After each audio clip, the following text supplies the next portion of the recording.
drywall finishing, signage, glass systems, and painting contractors at finishingchicago.com always produce a hit.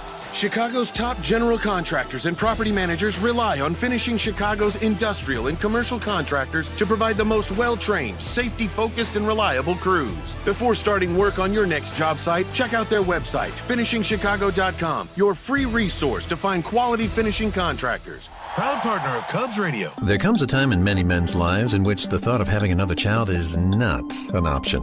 Do you want to maintain the romance without the risk? There's a permanent solution that can help you achieve just that. Consider a vasectomy. Ooh, I don't know about that. I heard it could be painful. Yeah, not only that, I heard it was expensive. These statements may be true for many men, but not the men who choose Vasectomy Clinics of Chicago. First of all, our procedures are covered by most insurance plans and flex spending accounts. The best part is, with our experienced surgeons, the procedure only takes 30 minutes in the office. No needle, no scalpel, and no trip to the hospital. If you're certain your family is complete, do yourself a favor and call Vasectomy Clinics of Chicago today. Or visit us online at www.vasectomychicago.com and read the testimonials. Conveniently located in Tinley Park, Naperville, Arlington Heights, and downtown Chicago at Lake Point Tower. Now with free valet parking. Call us today at 877-877-4VAS. That's 877-877-4VAS. Jake from State Farm. I just beat my running PR, so I'm celebrating with the Banana Bonanza smoothie. Hey, and you can keep celebrating when you create an affordable... And what do we got? Oh, it's one of those parabolic mics. This is one of the sillier delays that I've seen. Gino hacking his heels a little high. It's airmailed into right field. Heath at third, backpedaling, and he can't make the catch. That was awkward.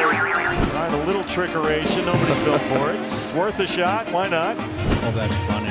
Wait till they mass market them, like the Grimace. Yeah. Some call it orgullo. Others call it el corazón taíno. But sometimes the journey is set on track with your ancestors cheering you on. For Francisco Lindor, el ting ting de la plena was the first roar in the stands. Every at-bat was an encore. Every strike of the drum echoed like a promise. El destino no siempre avisa, pero llega con flow. With the late political activist. The reason Charlie and I connected so close was because of our faith. And that's something that drives me every single day. That's something that I think about all the time.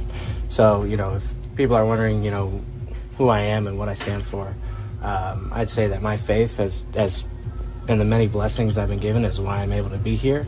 Shaw, a top rookie this year with the Cubs, is unfazed to tell people about what he believes in. I try to be as open as I can. I'm not trying to hide anything. I really believe that I've been blessed in so many ways. And I see people around me that have been really blessed, and the way that, not just myself, but you look around and the way the guys here are able to give back to the community, to people, to fans, their interactions with fans. I think that's what makes this team really, really special. Judson, Shaw does not look at social media, so he is able to go about his job as a ball player without the worries of any outside negativity. Bruce, thank you. Shaw is batting 8th at third base tonight for the Cubs. The Northwestern Wildcats return to Wrigley Field on Saturday, November 22nd to host the Minnesota Golden Gophers in the Wildcats Classic. Purchase tickets now at Cubs.com/football. We'll take a look at who's hot and who's cold next. You're listening to The Score on the Southwest Airlines Cubs Radio Network. Take the Cubs with you in the Chicagoland area on the free Odyssey app. We are the Southwest Airlines Cubs Radio Network. The President's Cup is coming to Medina Country Club September 22nd through 27th, 2026. Join us as the top U.S. and international PGA Tour players compete for their country. Tickets are on sale now at presidentscup.com. Hey folks, Coom here. Since teaming up with the fine folks at Yuengling Beer, I've heard this question a lot. Ron, how has Yuengling managed to be around for 196 years? Well, it comes down to one thing. They brew great beer. Simple as that. It takes real quality to become the oldest brewery in America, and Yuengling's been doing it right since 1829. Whether it's traditional lager, light lager, Flight by Yuengling, they all have the same commitment to flavor and craftsmanship. Yuengling, the oldest brewery in America, official beer of the Cubs Radio Network, DG Yuengling & Sons, Pottsville, PA. Sliding into second, smart play. Sliding through a red light, not so much. With Atturo tires, get the grip and stopping power you need when it matters most. Stay in control. Stay safe. Visit Atturo.com today. I'm Bob Burke, founder and chairman of Burke America Parts Group, a family of brands that includes RepairClinic.com, an appliance and HVAC parts solution company that's grown into an international brand. Before AmericanEagle.com, we partially launched a new technology platform developed by another firm. American Eagle helped take our technology to a whole new level with digital marketing, software development, and business insights into our key markets, appliances, HVAC, and outdoor power equipment, and did so both on time and on budget. AmericanEagle.com has the resources, experience, and talent needed to produce solutions. Our new technology platform, developed by AmericanEagle.com, has produced tremendous results with higher traffic, conversion, engagement, and online revenue. If you have any home repairs you need to take care of, check us out at RepairClinic.com. If you need a world-class website or technology project, then I would highly recommend AmericanEagle.com. Call AmericanEagle.com at 773-NETWORK. That's AmericanEagle.com, 773-NETWORK. The clearance event is going on now at American Sale. Save up to 70% on pools, patio sets, and more. The clearance event, only at American Sale. Bring la sopita en polvo con el mejor sabor. Tú y Maggi, el secreto del sabor dominicano.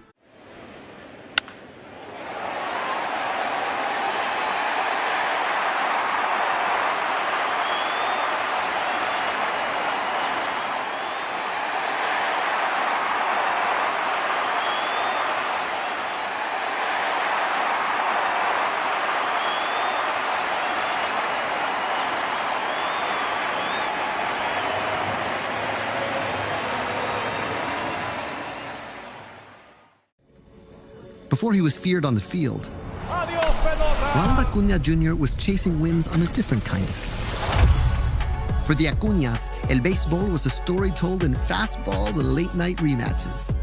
Every loading screen was a part of the strategy. Smash de botones. Smash de jonrones. That's how La Bestia was born. The name of the business is Legacy Catering. We all were talking about how Mom taught us all how to cook. She was a cook at the public school system for ages.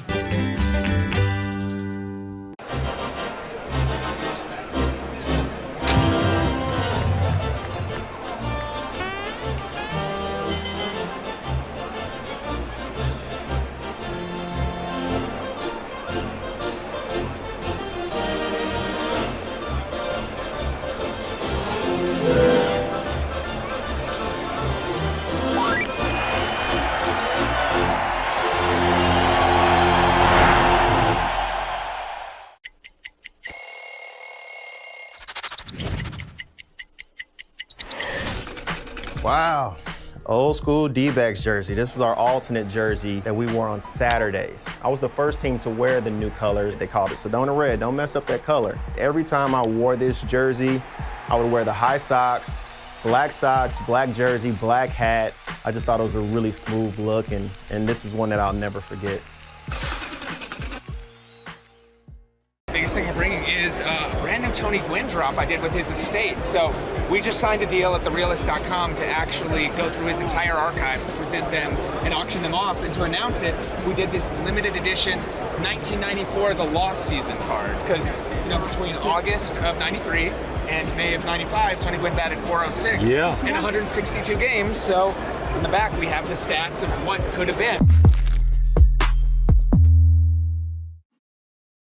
Proudly we hailed at the twilight's last gleaming, whose broad stripes and bright stars through the perilous fight o'er the ramparts we watched were so gallantly streaming.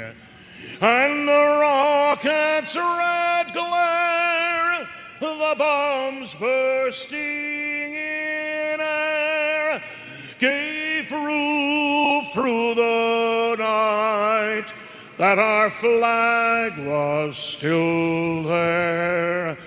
Oh, say does that star-spangled banner yet wave o'er the land of the free and the home of the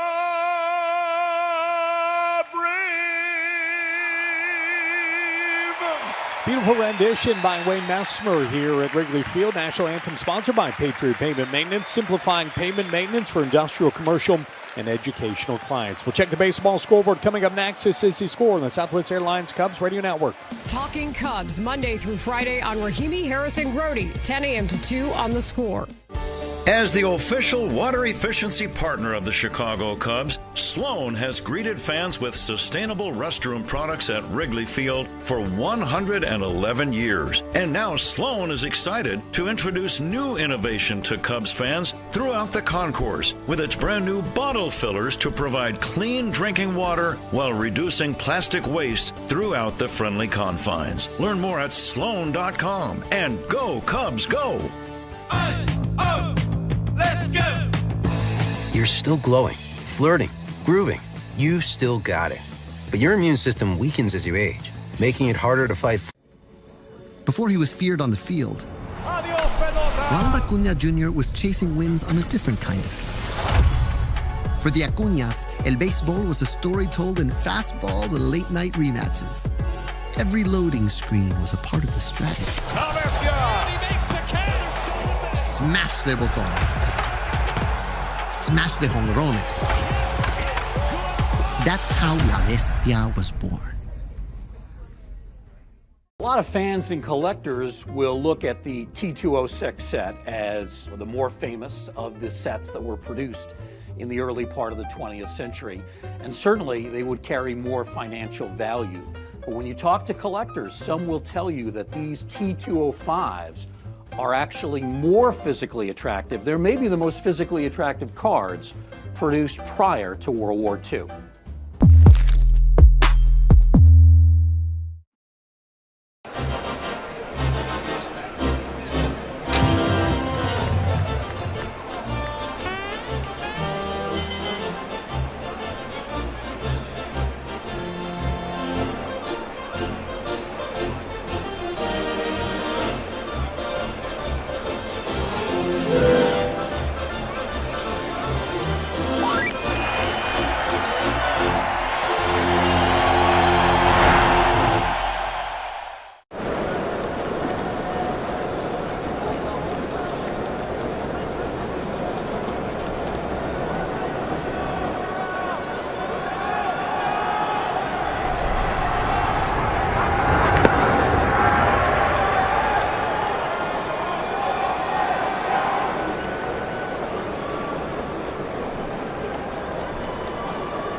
And I-57, making it easy to get to and a place you won't want to leave. New Lennox, nothing short of extraordinary. 1-877 Cars for Kids. K-A-R-S Cars for Kids. 1-877 Cars for Kids.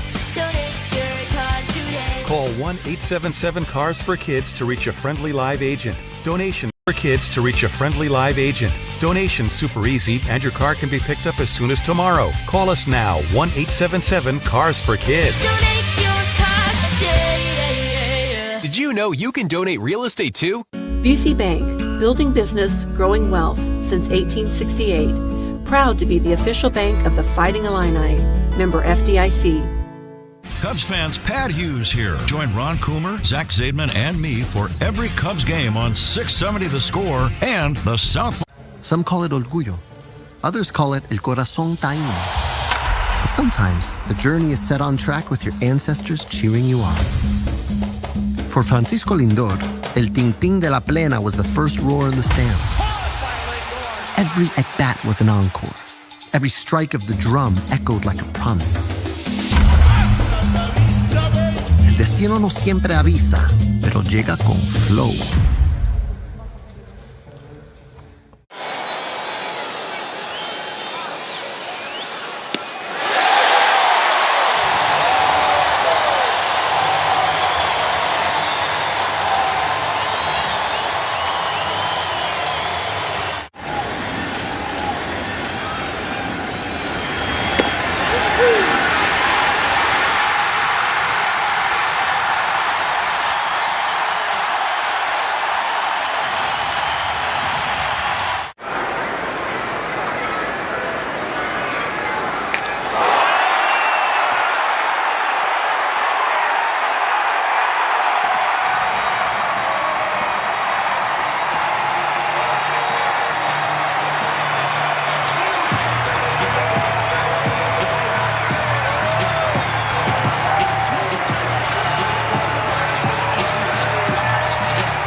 Coomer. It's Pat Hughes reporting. It is down to the final 6 games of the regular season. Now, the Cubs have already clinched a playoff spot, but what they really want to do is clinch the home field advantage for the wild card series. To do so, their magic number is down to 4. Any combination of 4 Cubs wins and or San Diego losses would give the Cubs the home field advantage, and that series would start a week from tonight right here at Wrigley. It's cool and cloudy, but it's dry. There is a strong likelihood that there will not be any rain delays tonight. Happy to report that. And the starting pitchers, Cade Horton going for the Cubs, and David Peterson, a left-hander, starting for the New York Mets. The Cubs take the field. Let's go ahead and take a timeout. Back to get this ball game underway. The Cubs and the Mets right after this on The Score and the Southwest Airlines Cubs Radio Network. Start your mornings with Cubs Talk. Mully and Haw, mornings 5:30 to 10 on The Score. This is the run my own business dream. This is the colleges paid for dream. This is the retire early dream. This is Busey, where your dreams and possibilities become moments. Through trusted guidance and expertise, through lifelong relationships. Because we're here to help you achieve the life you've always envisioned. Busey Bank, building business, growing wealth since 1868. Member FDIC. Best time to buy pools, patio sets, hot tubs, and grills is right now. Hi, I'm Bob. At American Sale, you'll find the largest selection of everything you need for your backyard fun. And right now, you can save up to 70%. That's right, 70%. And get special financing for 5 years or cash back. Plus, free delivery and our lowest price guarantee. See store for details. The best time to buy sales event is going on now at American Sale. Come in and see us or visit us online. American Sale, bring the fun home.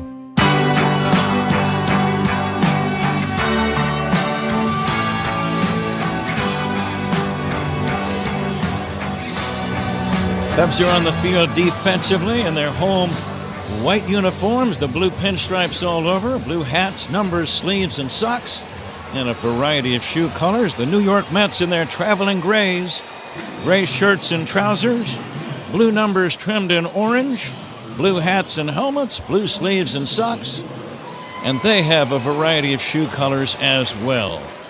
Francisco Lindor ready to lead things off.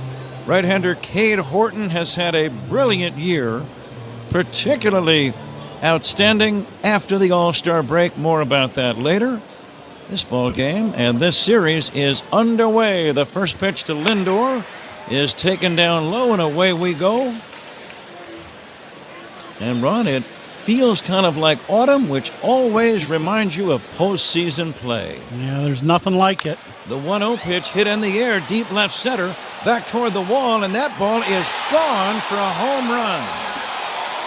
Francisco Lindor going to the opposite alley, and the New York Mets lead 1-0. Just 2 pitches into the game. Surprising because the wind is blowing in from left and left center. Now, that's exactly right. The wind is blowing in, but with that being said, that is the place where you hit that line drive where the ball will always carry. It was hit low and right at the big video board in left center. And where did that ball land? The first row in left center field. Home run number 29 for the former Indian, Francisco Lindor. And the Mets have jumped out to a 1-0 lead. Juan Soto, who knows something about home runs, with 42 of them this year, takes a strike. And the next pitch whacked foul out of play, 0-2. Let's get the Cubs and Mets lineups for you. Lindor at short leads off, Soto in right. Big Pete Alonso batting third and playing at first.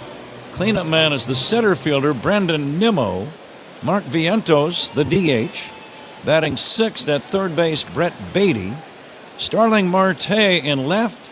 Jeff McNeil at second. Francisco Alvarez catching. Soto checks and takes low. The Cubs have Nico Horner leading off at second. Ian Happ in left. Seiya Suzuki in right. And the 1-2 line drive, base hit past a diving Horner. And the first two Mets have reached. Lindor a home run, and now Soto a single. Still nobody out, and the batter is Pete Alonso. Suzuki batting third and right. Carson Kelly batting cleanup catching. Carlos Santana at first. Dansby Swanson batting sixth and playing shortstop. Justin Turner the DH. Matt Shaw at third, and Pete Crow Armstrong batting ninth in center field. Pete Alonso steps in, big right-handed batter, hits a fly ball to deep center. Going back is Crow Armstrong. He lost the ball in the lights, but then he regains the vision of the ball and makes the catch. He was crouching, and you could tell, Ron, he was struggling there for a couple of seconds, but he made the catch. Yeah, he goes back, and he's got this ball, and then all of a sudden he lost it, and then finds it again, and that'll get the old heart rate up a little bit if you're the center fielder, but then all is good. Or if you're the pitcher, seeing your teammate doing that. Yeah, that too. Yep. One out, one on, one in, and the batter Brendan Nimmo, and he will swing and miss. It's game time. Time to crack open a Yuengling. After 196 years, the wait is over. Yuengling's finally available here in Illinois. Look for it at your favorite bar or store. Yuengling, the oldest brewery in America. Short lead at first by Soto. And now the 0-1 from Cade Horton is going to be inside. Ron, as you think about Cade Horton facing these Mets, what's on your mind? Well, just getting ahead in the count and, being able to mix up his speeds with the fastball slider change kind of mix that he features. The stretch for the 1-1. Throw to first. Close play. Not in time. DJ Rayburn, the umpire, running toward the coaching box area to get a better angle on that close play at first on the pickoff try. It was close. Soto, I don't think was running, but I also don't think was expecting that kind of move from Horton. Nimmo hitting .260, left-handed batter with power, and he'll take a strike. Cade Horton has had a great rookie season, but a sensational second half, Ron. When you look at his ERA since the All-Star break, it is a microscopic 0.93. Best in the big leagues. The 1-2. High pop fly to left. Coming in is Happ. He locates it. I don't see it. Oh. And no, it's Swanson who makes the catch. Happ did not see that ball. Patty came in, and I was watching Ian like you were, and I'm watching him, and I'm like, he's not under the ball. And then Dansby just keeps running out there hard, and he makes this catch. Ian did not know where the ball was, and Dansby out there a good, 100 feet into the outfield, makes that catch. Very tough sky right now with the clouds at dusk. It's very tough to pick the ball up once it gets above the lights. Mark Vientos, the batter. Pickoff throw not in time. Both fly balls have been an issue. The one by Alonso. Yeah. Crow Armstrong struggling in center to haul it in. And now Happ was not, as you said, Ron, not even within 40 feet of where the ball was caught by Swanson. The runner goes. The pitch, a strike, stolen base. Huge jump by Juan Soto. And he is at second with two down. Soto started hopping off the base, and Horton was locked into the plate, and then he just took off once Horton delivered the ball. The next offering down low, 1-1. See, this is a situation, for Horton. So he steals the base. He got two outs. He just bounced that last pitch into home plate. That one came up short because he was paying attention to Soto at second. Soto does not matter. You just get the hitter out, and you can move on to the next inning. And the 1-1 to the right-handed batting DH Vientos. Swing and a miss. 1-2.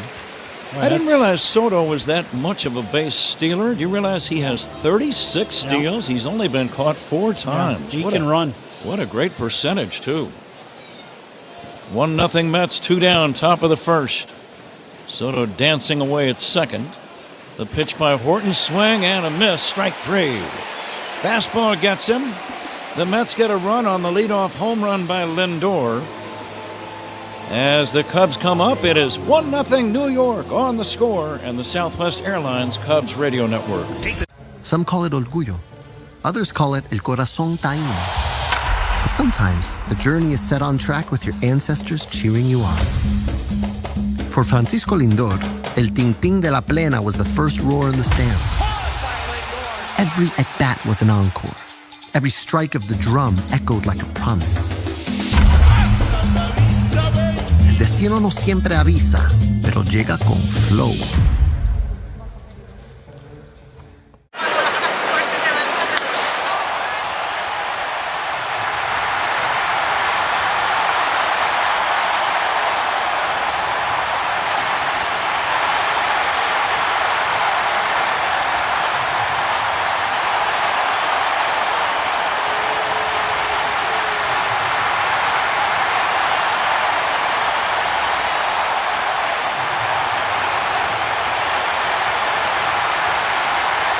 We'll work on that. The more you Bosch, the more you feel like a Bosch. Dear Autumn, fall into great value in a new Toyota, like the tough-as-nails Tacoma, the sleek all-hybrid Camry, or the versatile RAV4. Find yours today. Toyota, let's go places. Big left-hander David Peterson is the Mets starter. This is his 30th start of the year. His record is 9-6. His ERA just a shade under 4 at 3.98. But in his last 7 games, Ron, as you were pointing out, his ERA is up around 7. What's been the issue? Well, you're looking at a guy, big strikeout numbers, but also big hit totals. And then the walk has been an issue, a walk every other inning. So when you're giving up a lot of hits and walking some guys, that can be a problem. That's where the 7 ERA comes into play. Nico Horner leads it off and takes outside. Mets lead 1-0, bottom of the first. And Nico hits a liner into shallow right center field. Coming in is Soto. That's a base hit. Soto almost thought about making a diving try. Instead, he slid and somehow very athletically and skillfully gloved it cleanly. It is a base hit, though, for Nico Horner. Yeah, this little jam shot by Nico. This is really for Peterson against the lefties, probably his best pitch is that angled fastball in, has a little cutting action to it. Nico fought that one off and dumped it in a short right. Ian Happ batting right-handed against the tall lefty. And he will show bunt and take inside. Haven't seen Ian Happ lay down many sacrifice bunts. Yeah, I think he was looking to bunt for a base hit, actually. We haven't seen him do that either. Mm-hmm. First inning is powered by Invesco QQQ. Let's rethink possibility. Invesco Distributors Incorporated. Now the 1-0 pitch from Peterson, missing down low. Cubs leadoff man presented by Benny's Beverage Depot. On that leadoff base hit by Nico Horner, Benny's Beverage Depot will donate $100 to the Greater Chicago Food Depository. If you can't find it at Benny's, it's probably just not worth drinking. Toss to first, not in time. That was the step-off and flip sidearm pickoff move instead of making the stride toward the bag in a conventional manner. It's always important to know that a guy has more than one pickoff move. Now Peterson on the last pitch, slide step to home, which is unique for a left-hander. Now the 2-0 to Happ. Taken down low, 3-0. There's a 90-foot gap on the right side of the infield right now. I'm looking for Happ to be taking a strike here. How about you? Yeah, same thing. Yeah, I would agree. Speed Gun powered by Xfinity. Your home field advantage brought to you by Xfinity. All your favorite teams, all in one place. Strike to Happ, 3-1. Let's keep an eye on Horner at first. The defensive alignment we alluded to, sponsored by Fitzgerald Equipment, material handling handled. Learn more at FitzgeraldEquipment.com. Now the 3-1 is taken for strike 2. Happ was already thinking about taking his batting gloves off and trotting to first. Yeah, this pitch was down. Definitely missed the strike zone. John Libka calling balls and strikes. Now the count is full. Horner runs, and the pitch, strike 3 call, throw to second, not in time. Holding at second is Horner as the ball got away briefly from McNeil. Happ never took the bat off his shoulder. The count was 3-0, and he ended up being called out on strike, something you don't see very often. One away, Horner gets the steal. Cubs trail 1-0, and the batter is Seiya Suzuki. Stolen bases by the Cubs. They're sponsored by Atturo Tire, Chicago's hometown tire. Find a dealer at Atturo.com. Suzuki pokes it foul.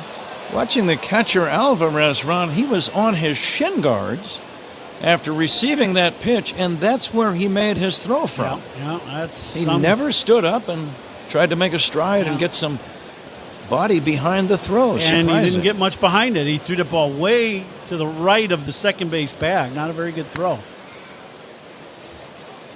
This is one of the guys the Cubs really need to get going, Seiya Suzuki. In fact, all of the guys need to get going, but in particular, Suzuki and Pete Crow-Armstrong and Kyle Tucker, if and when he does return to the lineup here shortly.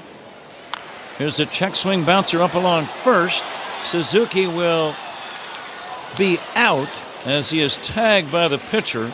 The throw goes to third. Horner rounded the bag and dives back in safely. So an excuse me swing, one unassisted.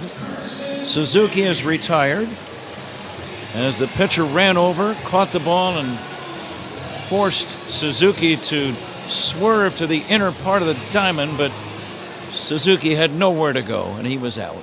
Peterson got kind of lucky on that play. He picks the ball up with his glove and then just goes right into the tag of Suzuki. He had a snow cone of the ball in the glove, but it stayed in the glove when he tagged Suzuki. 2 outs, a man at third. Let's see if Carson Kelly can drive in the run. Kelly has 50 runs batted in this year. Peterson's pitch on the way. Swing and a miss. 1-1. That was the best pitch Peterson has thrown. That was a very good changeup down and away from Kelly. Game time temperature 68 degrees. Breezy. Wind blowing toward right. Low and inside for a ball. 2-1.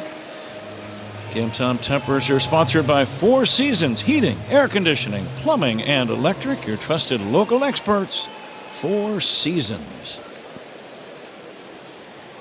Horner leads in foul territory at third.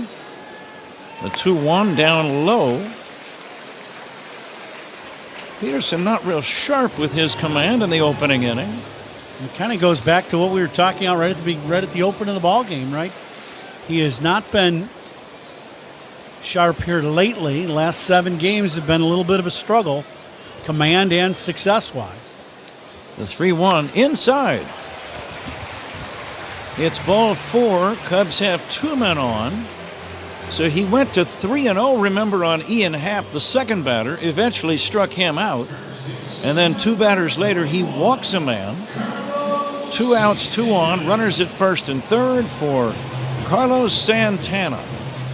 And here's where the Cubs really need a big swing of the bat from Santana. You know, he is playing primarily against left-handed pitching, and it makes sense because of Michael Busch, you know, and that's what's going to happen. But he is a guy that's always hit well against left-handed pitching, and now we get a long meeting here on the mound, and it looks like Lindor is kind of leading the powwow on the mound. I'm not quite sure what that's about. Kelly's not a stolen base threat, that's for sure. This has got to be possibly a scouting report on Santana, maybe? Santana and Lindor were teammates in Cleveland for a while. Yeah. And now Santana steps in, batting right-handed, takes low and in. But the series just started. Like, they had a meeting 2 hours ago about all this. Just saying. You might have discussed it back then. I'm sure they did 2 hours ago. We do every series. That's what happens. Now the 1-0 to Santana. Swinging a dribbler foul.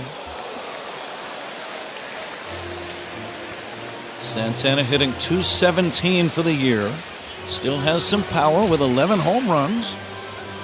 He's driven in 52. Runners at first and third, 2 down, 1-0 Mets, bottom of the first inning. And the 1-1. Fastball strike. That's the one he wanted to swing at right there. Santana, I think, got caught looking for a pitch away and got the two-seamer inside. It might have started in off the plate and came back to the inside corner. McNeil, the second baseman, way over near the bag. A 90-foot gap on the right side of the diamond. And the pitch. Check swing. It's high. That's a stolen base for Carson Kelly. The Mets just let him go. They were not concerned about Kelly. Nobody covered the bag, for example, at second base. Well, and that was the other part of that meeting on the mound is what are you going to do if Kelly takes off? So nobody left their position on the infield, meaning McNeil or Lindor to cover the bag. Here's the pitch. Swinging a fly ball to right. Pretty well hit. Back toward the track is Soto. It's over his head. Cubs get a break. 2-run score. It's a double for Carlos Santana. The wind just kept pushing it out farther and farther. Soto misjudged the ball. He tried a leaping try in front of the 368 sign, but he couldn't catch it. It flew over his glove. And the wind at Wrigley plays a big role in the first 2 Cubs runs tonight. Boy, it's unreal, and that's exactly right. And, you know, in a ballpark where the wind is playing a big factor, the last thing an outfielder wants to do is drift on a baseball. And that's exactly what Soto did in right, and he paid the price for it. Dansby hits a big chopper to short, fielded by Lindor, and his throw to first in time. Ends the inning. But the Cubs score twice. 2 runs on 2 hits. They leave 1. And at the end of 1, a lot of action. Cubs 2, Mets 1 on the Score and the Southwest Airlines Cubs Radio Network. Start your mornings with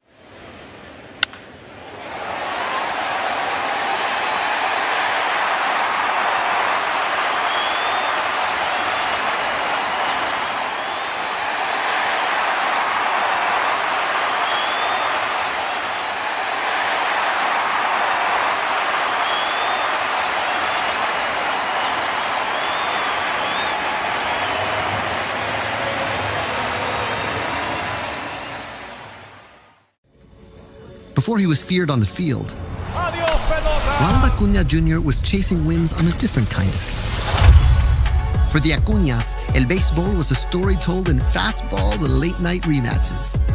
Every loading screen was a part of the strategy. Smash de botones. Smash de jonrones. That's how La Bestia was born.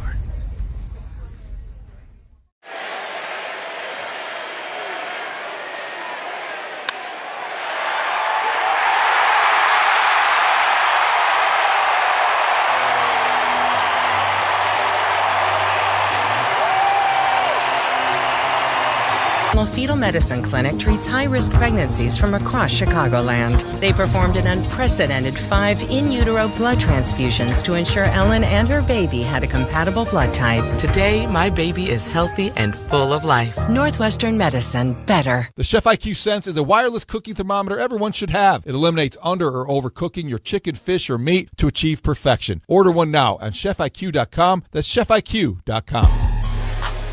Cubs lead the Mets 2-1 in the second inning. Our second inning brought to you by Sea Glass Wines, official partner of the Cubs, bringing the California coast to you wherever you are. Here's Pat and Ron.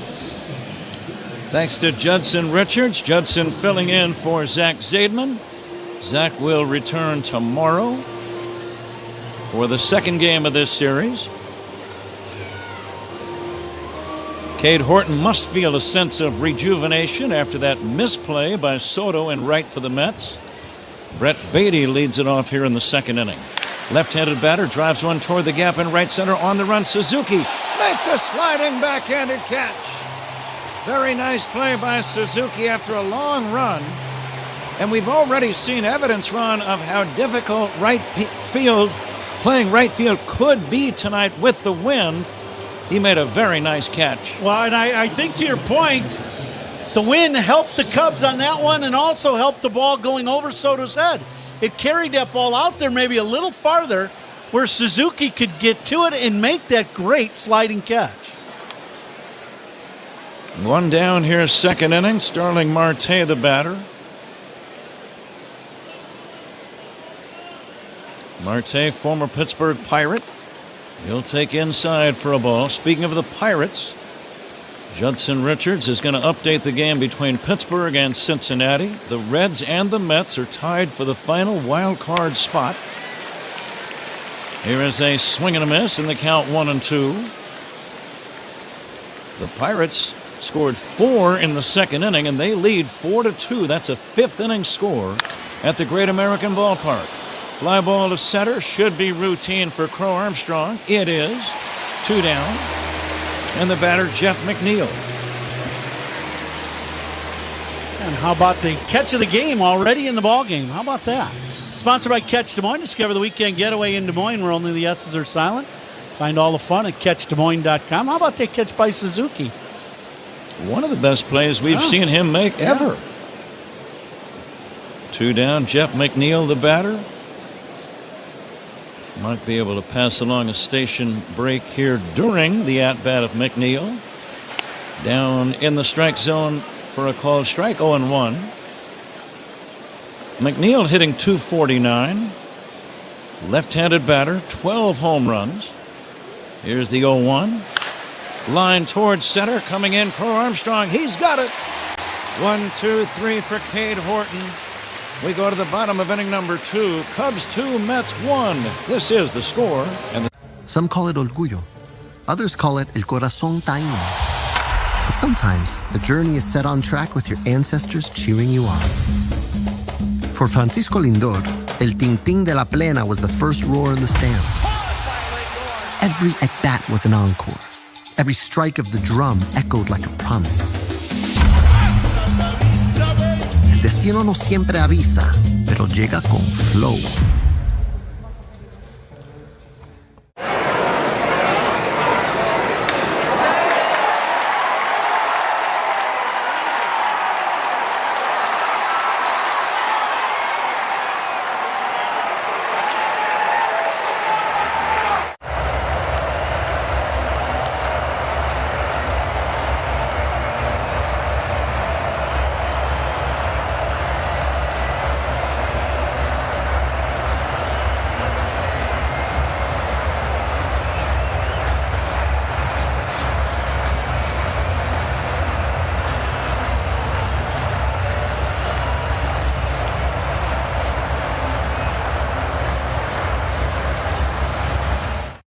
What else going to happen today? Henderson's bat goes flying into the stands on a strikeout. That's not good right there. See Andy looking at it like, hey, not supposed to be doing that. Yeah, stick to basketball there, right? Oh, no catch. Love to get that one back. Alonso lost the bat as he flung at that high fastball. That's going to keep him up tonight. Can't make that catch. You got to keep that clean, right? You got to catch that. Call D&W Law right now. Don't hesitate. Call the 8s, 312-888-8888. Bottom half of the second inning, Cubs lead the Mets 2-1. This Thursday, September 25th, is Hispanic and Latino Heritage Night. Fans who purchase tickets at Cubs.com/specials will receive a special edition Hispanic and Latino Heritage jersey. Be here for it. Here's Pat and Ron. Judson, thank you. Bottom of inning number 2. Cubs on top 2-1. David Peterson to face the bottom of the order. Turner, Shaw, and Crow Armstrong. Turner, the designated hitter. And the pitch on the way to Justin is taken high for a ball. Justin has been an MVP of a postseason series, the NLCS. Dodgers against the Cubs in 2017. And these are the guys you're hoping for them to step up and do something dramatic in the final week of the regular season, which is where we are. Hard to believe, Ron, but we're down to 6 games to play. Yeah, that's exactly right. That's why the veteran players That's what you're selling. You're selling that when it comes crunch time and the games mean something and you're playing in October, you want me to be on your team, and that's exactly what the Cubs are hoping for with Turner. Turner takes outside for ball 4, a 4-pitch walk.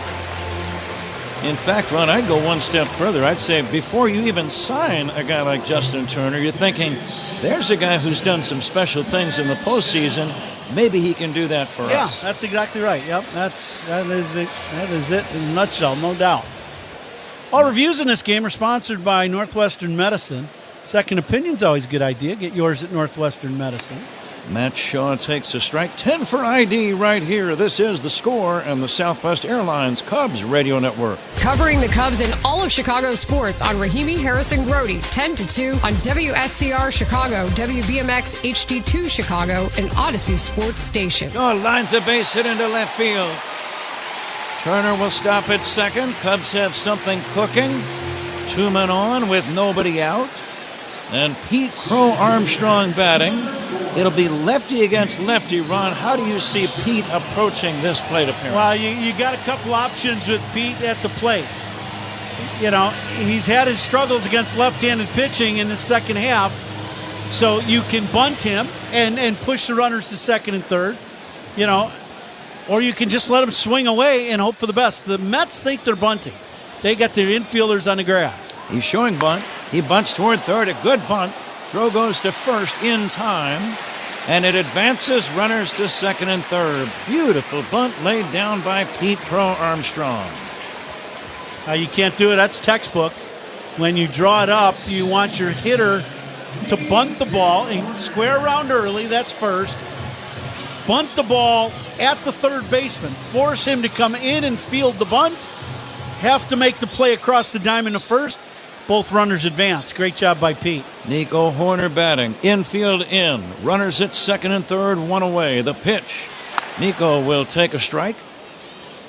Horner has been one of the best clutch hitters with men in scoring position all year. Let's see if he can come through this time. Did you have theories when you were batting with the infield in, Ron? I did. I tried to get the ball up and out over the plate. If a pitcher was good at getting in on the right-handed hitter, which is what Peterson's trying to do here. Inside 1-1. Then what I really tried to do is I tried to hook the ball, but I wanted to get it elevated, so I worked hard at trying to get the ball out in front so I didn't roll over that ground ball at the third baseman or shortstop. Here's a swing and a smash foul past third. Almost nailed the runner. Justin Turner, he was in foul territory, so he would not have been out, but he had to jump a little rope to avoid being hit in the lower shin. He's also 40. We don't want him jumping around like that. That hurts.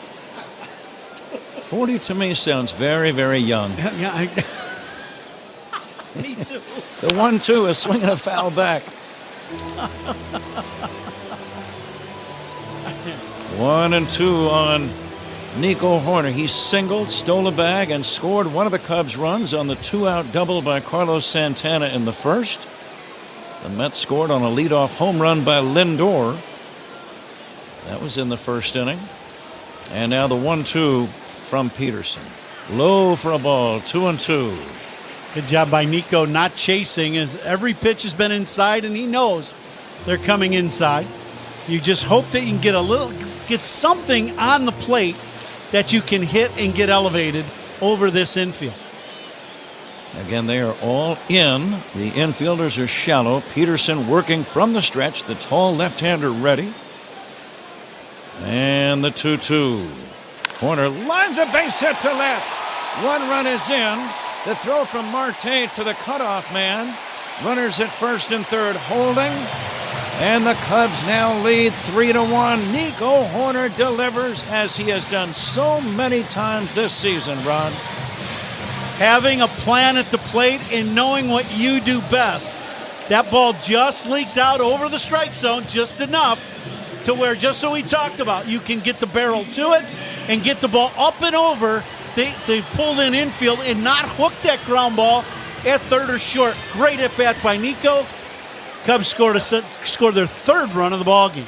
Still only 1 away. Men at first and third for Ian Happ. He takes outside for a ball. RBI number 60 for Nico Horner. RBIs by Cubs batters.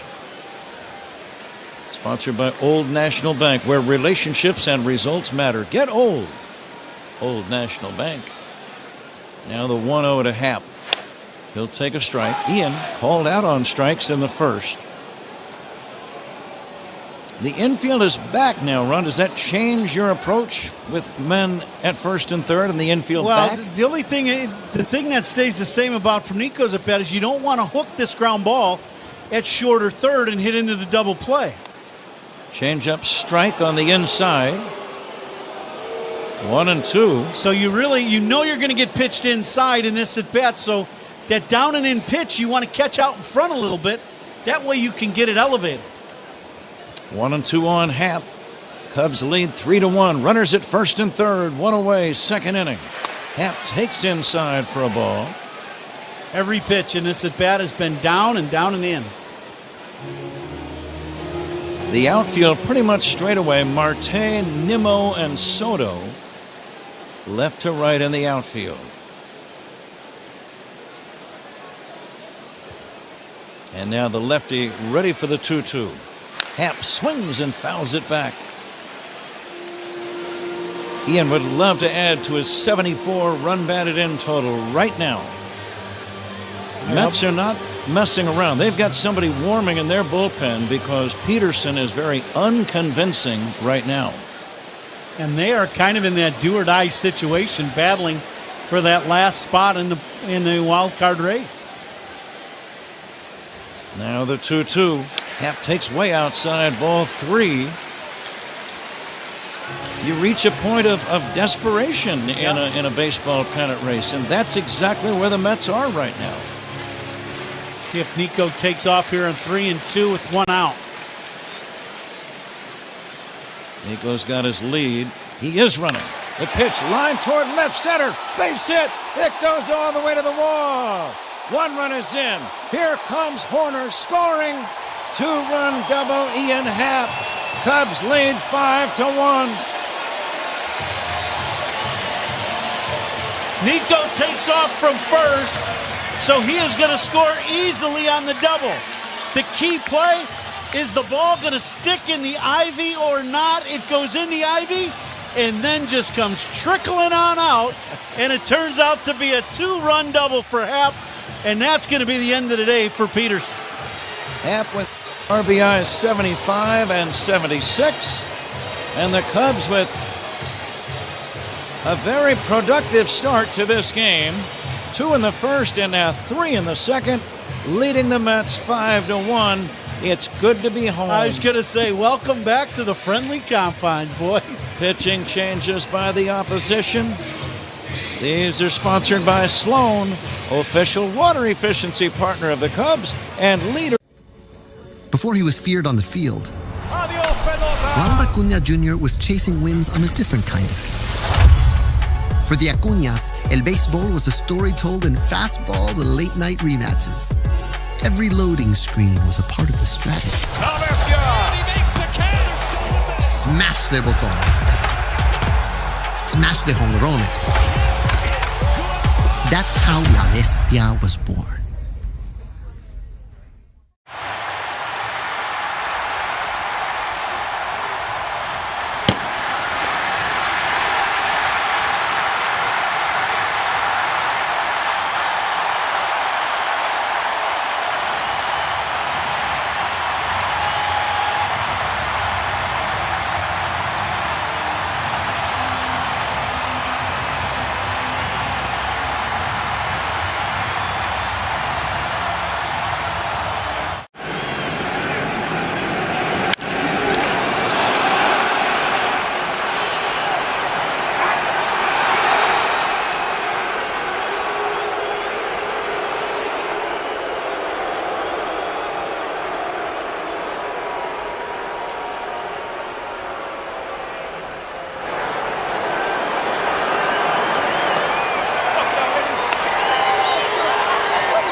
R, but it is pronounced Waskar, and he inherits A runner at second with one away, 3 runs in.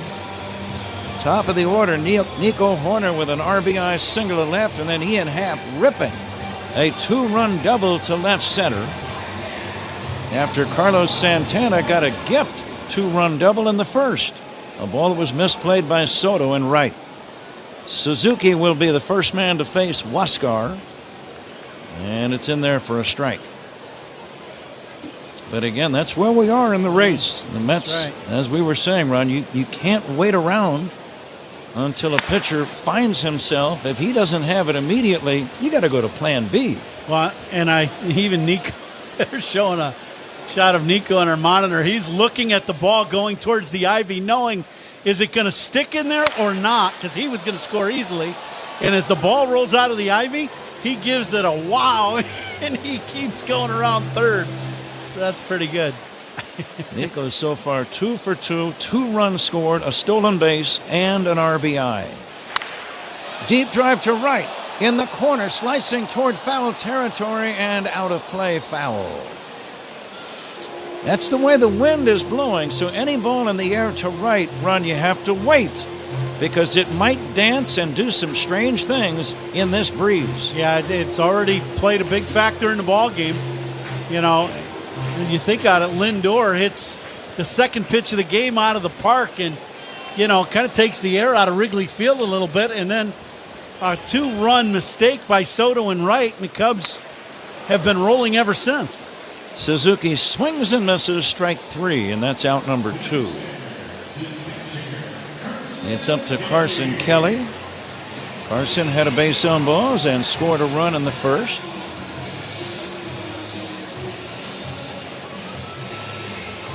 Cubs scored a grand total of 7 runs in 4 full games in Cincinnati last weekend.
Hey, welcome back.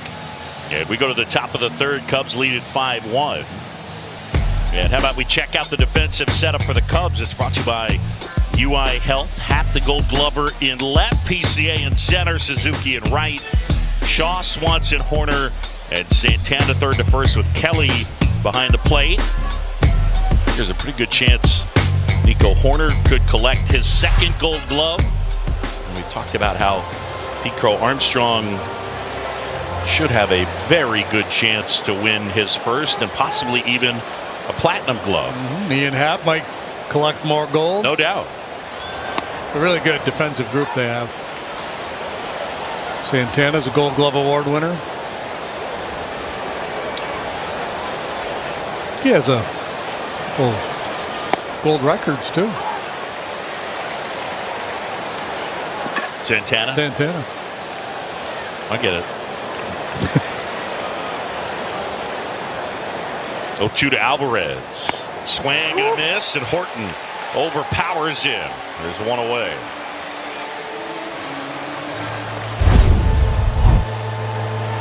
See where Carson Kelly sets to mid, top of the zone. unleashes the Chiefs at 96. Hey, shout out to big Cub fan Gene Sienkiewicz watching tonight. Gene, I hope you're well. Enjoying your time at the river.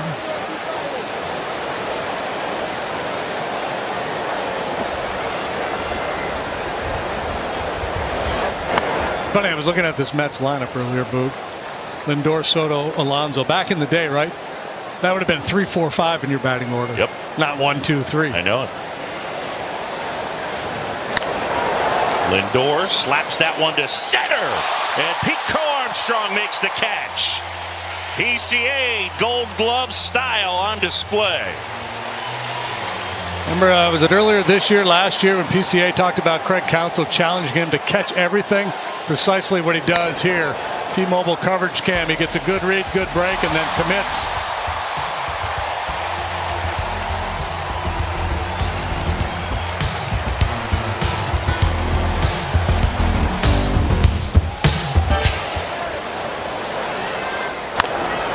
Soto bounces that to first. Santana steps on the bag, and another 7-pitch inning for Cade Horton.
Welcome back. It's time now to play Mound Ball, presented by Tasty Trade. If the ball stayed on the mound, Cup season ticket holder Mitch Green would have won the $2,000 Tasty Trade jackpot. Unfortunately, it did not. Yeah, that's right, Mitch. Tasty Trade, stocks, options, futures, crypto. Sorry, buddy. John Lipka. Mitch Green and Ian Happ have a word with John Lipka. Two guys that have beef with John now. Yeah. It's Michael Busch. That's right. Santana just had the one plate appearance, but he made it pay. 2-run double. Busch first pitch swinging and grounds to Alonso.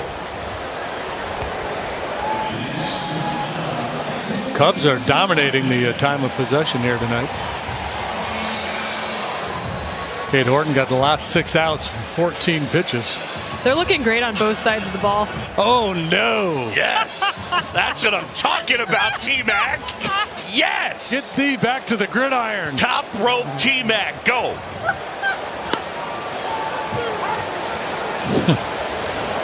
She does not usually, it's usually me she comes after. She does not usually come after you like that.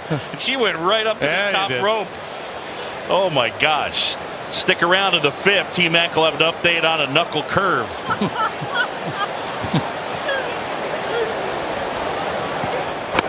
Swing and a miss from Dansby Swanson.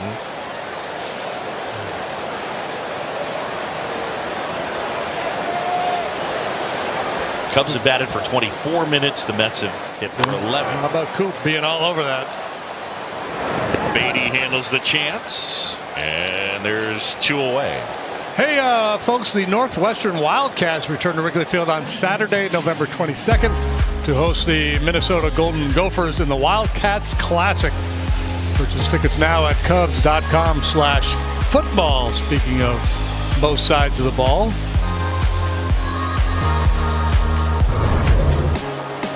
And now Justin Turner. And Brazoban fires in a strike. JT walked his first time.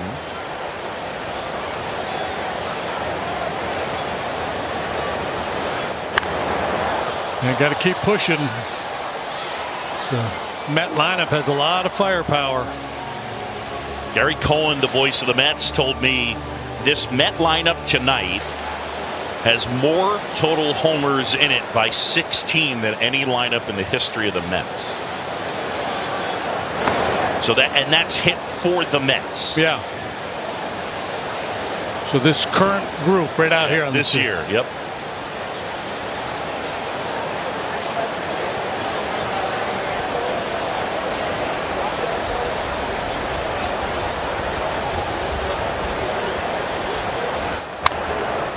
Bouncer towards first, but foul.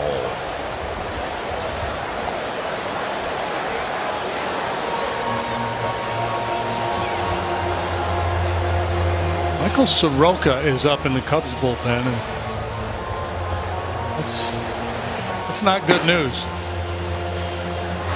Makes me wonder if that blister issue has raised its ugly head again for Cade.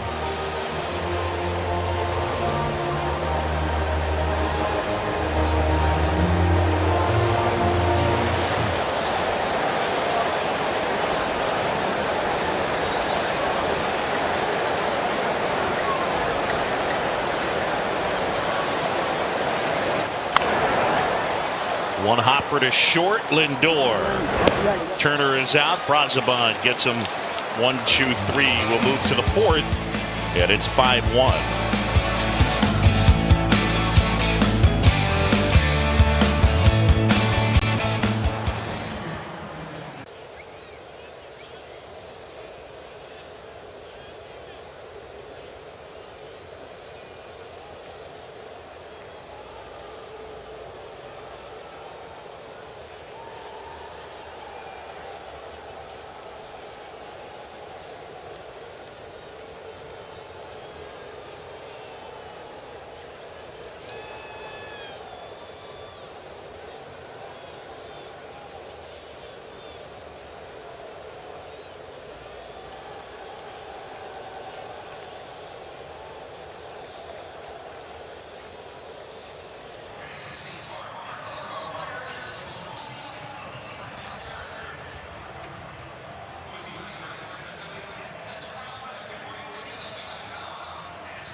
Soroka takes over.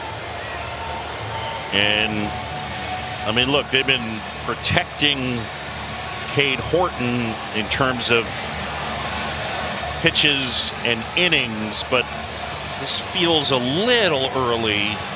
Yeah. There has to be something going on physically with Cade. I shouldn't say there has to be, but that would be the assumption. Hopefully nothing too significant. So Michael Soroka on for the 4th time in a Cub uniform. He made his Cub debut back on October 4th. You remember that one? He pitched 2 innings, had to leave. The game went to the IL, and he returned on September 15th over in Pittsburgh, pitched 2 scoreless there, and then scoreless inning 3 days later in Cincinnati. Here's Pete Alonso now. Cubs lead at 5-1. We're in the 4th.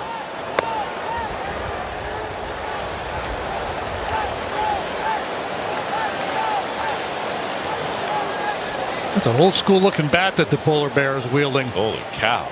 That's like a table leg. Yeah.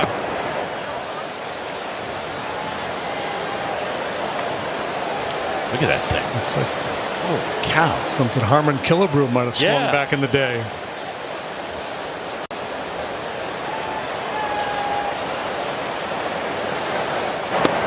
It's through there for a strike.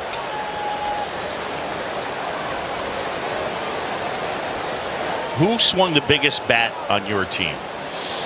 Like Astros? I think Alan Ashby. And what are we talking? 35 ounces maybe? Yeah. Maybe even a 36 on occasion. In recent years, I did the Braves.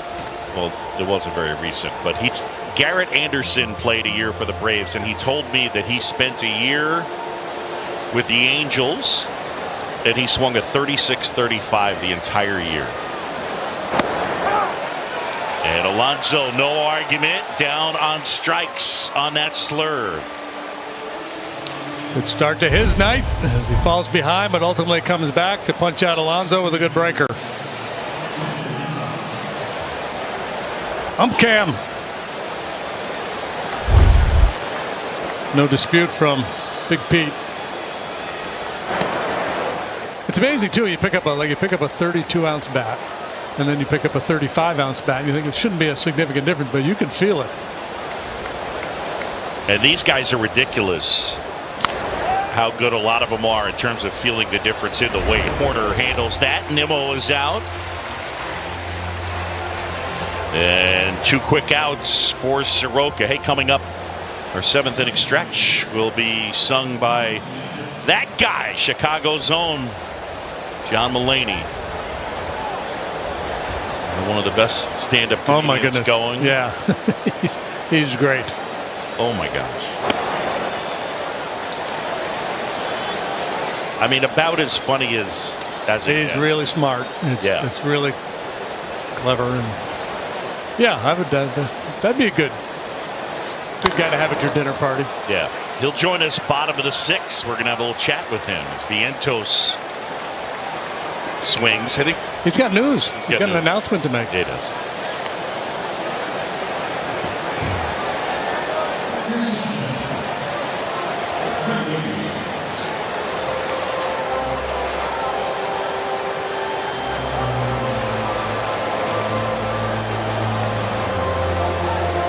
Michael's been on the big league scene since 2018. Still just 28 years old. He was 20 when he came up with Atlanta.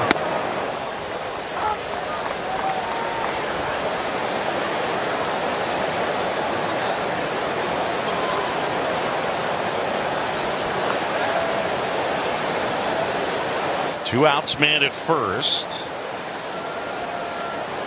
Pitch to Beatty. There's that slurve again.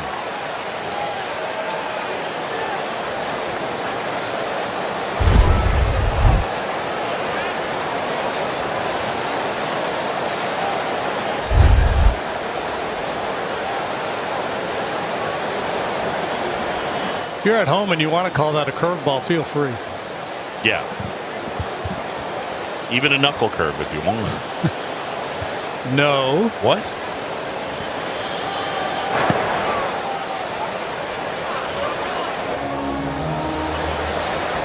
Do we know, is there a story behind 99 for Michael? Well, he switched, right? Didn't he? He had 41, I think, and when Santana came over, he took 99, I believe. I'll double check on that.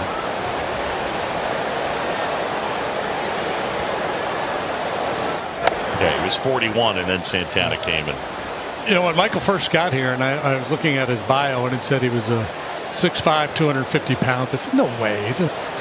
And then when you get up close to him, he's a big human. He got big, legs. Strong legs. Big legs.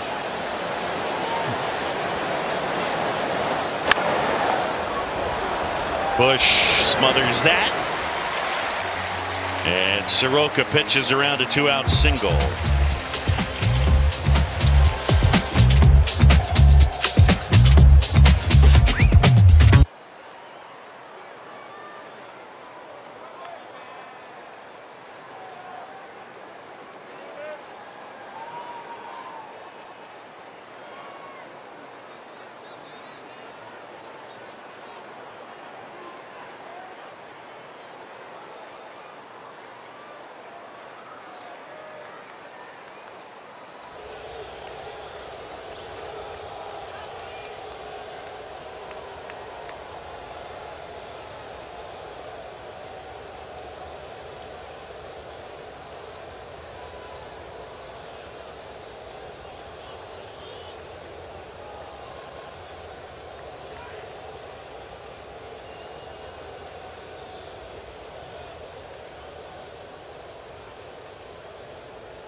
Hey, Cub fans.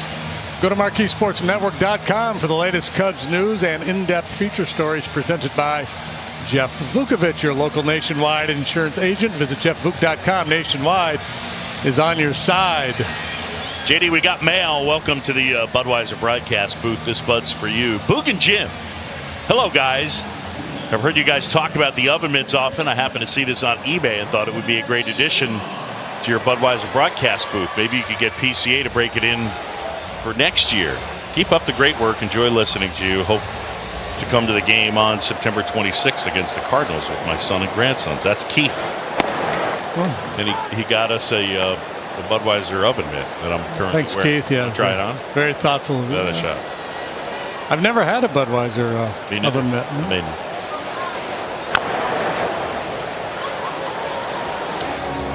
It's nice, right? Yeah, it's very nice. By the way, we got another note from Brad, who lives in Nome, Alaska. Oof.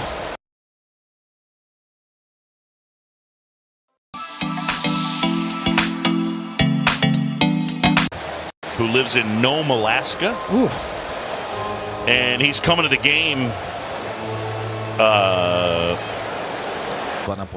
First by a switch hitter ever in a season, surpassing a fellow by the name of Mickey Mantle, who hit 54 as a switch hitter back in 1961. So not just new records, but way beyond the previous marks.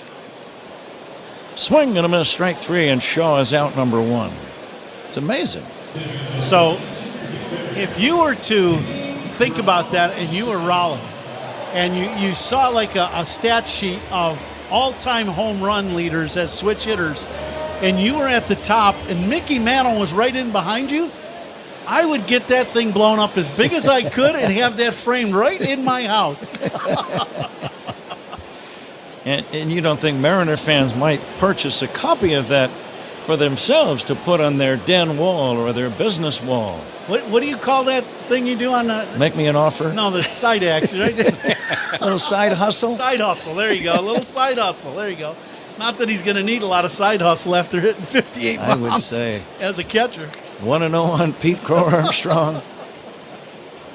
Haven't discussed side hustles in a while. This is kind of fun. Yeah. Pete Crow Armstrong had a beautiful sacrifice bunt back in the second inning. And that set up the run-scoring hits by Nico Horner, an RBI single, and Ian Happ a 2-run double. Cubs lead 5-1.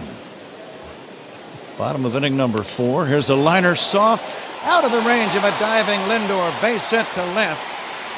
Lindor might be a little shaken up. It's a base hit for Crow Armstrong. Lindor diving and landing on his stomach. I think he's okay. You know, you get to game number 157 and you've played every day, you're going to be hurting in a lot of areas. Well, that's the thing. You know, the play looks kind of, well, he dove for the ball, okay, but you just don't know what's hurting right now. Is it a shoulder? Is it a rib cage? Is it, whatever it is, you just don't know at this point in the year for everybody. We'll say this, though. Pete at first base is not going to be a problem for the Mets because I would assume he's going to be taken off.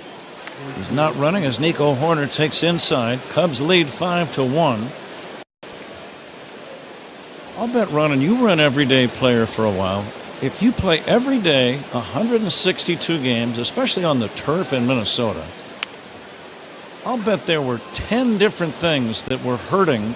Knees, shoulders, back, hands, you name it. Yeah, you would go in before the ball game and get heated up, get body parts heated up, with different things with stim. I mean, you could pick out 4 spots. Easy. And have that done. And then icing at the end of the game at this time of the year, you just forget the ice bags. I'll just go in the ice tank and submerge in there. That's what you would do. 2-1 on Nico Horner. The pitch. Nico cracks a smash glove at third cleanly by Beatty. The throw to second for 1, and then the bad throw to first is out.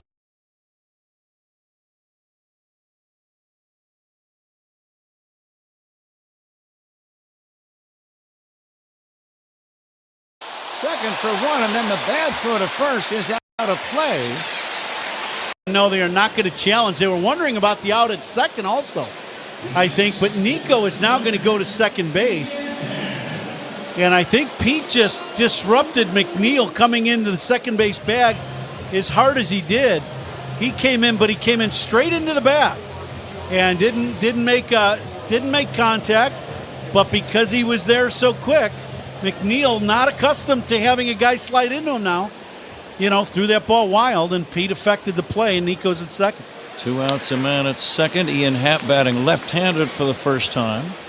What an amazing play by Beatty on that bullet hit by Horner. A one-hop smash staggered him at third. They should have gotten 2 on the play. They didn't. Let's see if the Cubs can capitalize. Now the wind has changed again. It's blowing straight out to right. Let's see if Ian can get one in the air to his pull side. And a move. Here's a ground ball to the right side. McNeil diving for the stop and then throws this one away. Cubs get another break.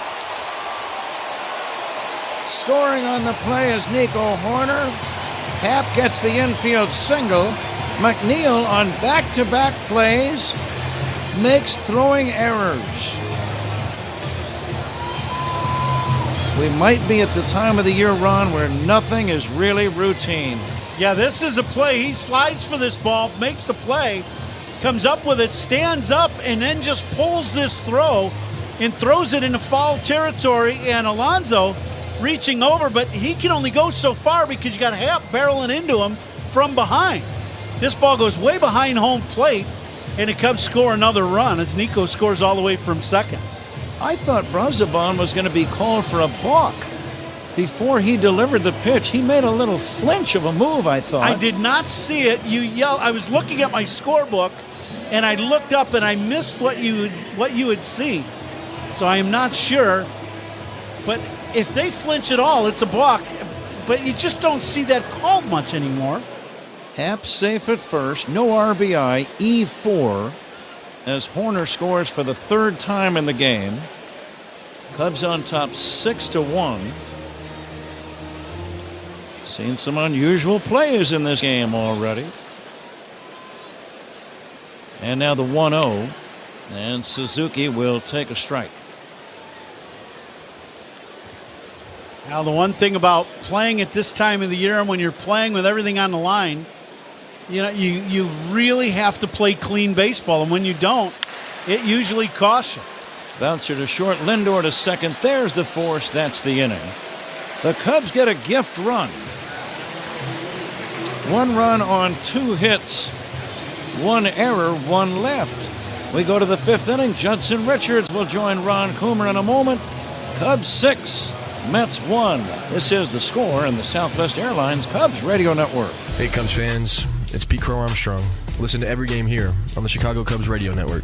Okay, guys, be honest. Are you a man who landed a career, built a family, and tackled other big goals, but then realized at some point you stopped having guy friends? You're not the only one. And now, 2 organizations in Chicago are teaming up to help. AARP Chicago and Men Living have created a virtual series that invites men 50 and older to meet and create friendships. It's free, virtual, and designed to make it easier for men to connect. It's from 2 to 3 p.m. on September 3rd, 10th, and 24th. For more information and to register, visit aarp.org/IL. Hungry for purpose? Join Northern Illinois Food Bank in the fight against hunger. September is Hunger Action Month, and we're going orange, the color of hunger awareness. Together, we can put our shared purpose into action and help neighbors get the nutritious food they need to thrive. Don't just make a difference, be the difference. Visit solvehungertoday.org to volunteer, advocate, or donate. Let's fight hunger together this September.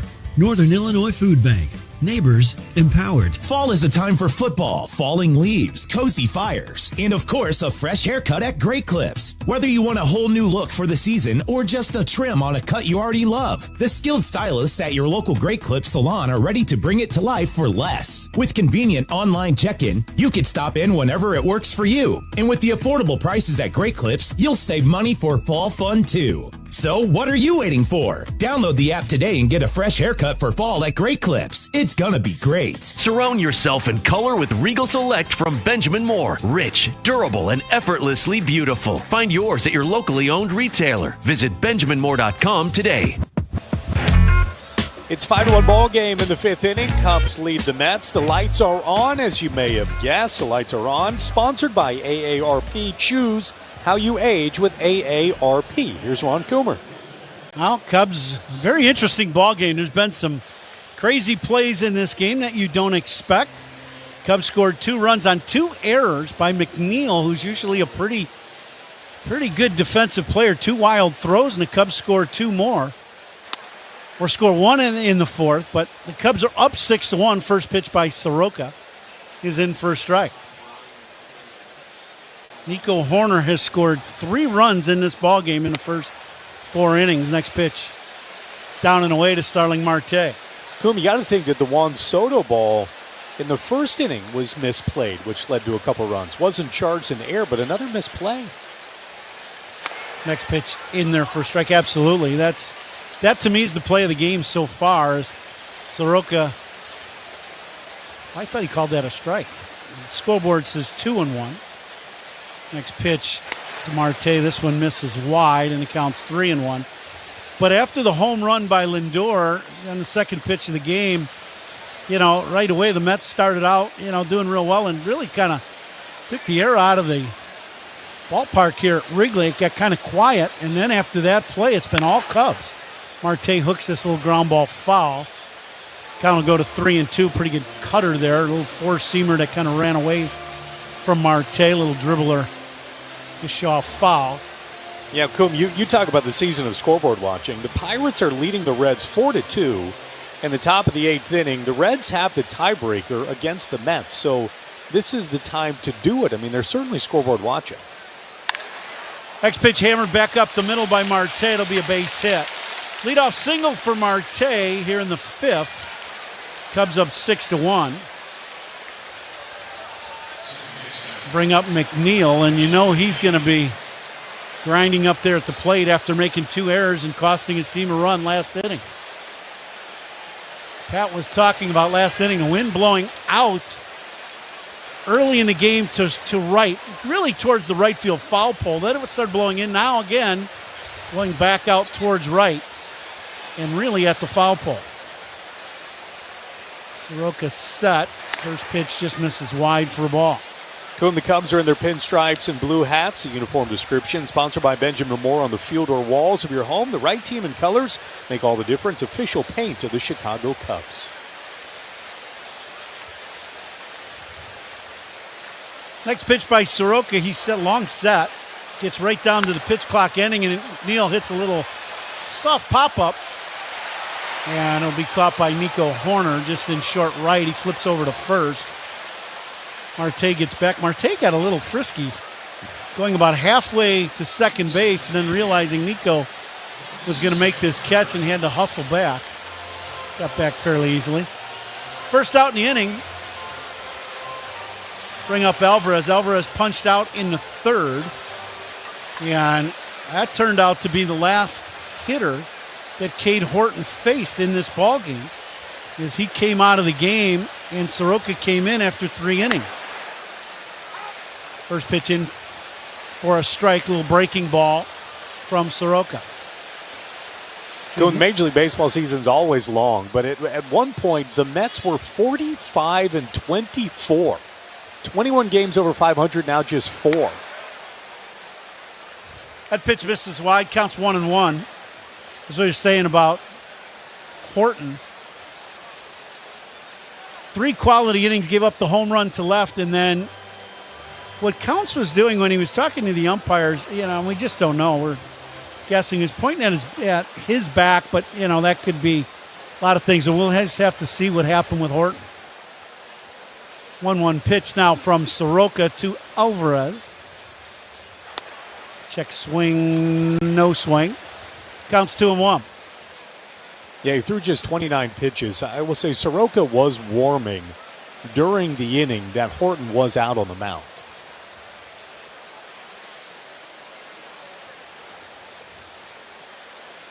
Soroka comes set. Next pitch, little two-hopper. Dansby comes in and can't make the catch on the second hop. Ball rolls into deep left center field, and Alvarez will go all the way to second. It's a sharp two-hopper to Dansby. He comes in hard on the second hop and turns it into an in-between hop. And as we always know, that second hop for an infielder on a ball chopped, the ball's going to take off on you, and it does. It goes past Dansby. It'll be an error on Swanson. And the night continues to be an odd one here at Wrigley Field with certain plays not being made. Dansby, I think if he had this to do over again, would have taken a step back, taken that on the long hop, and then just been satisfied getting it out at second.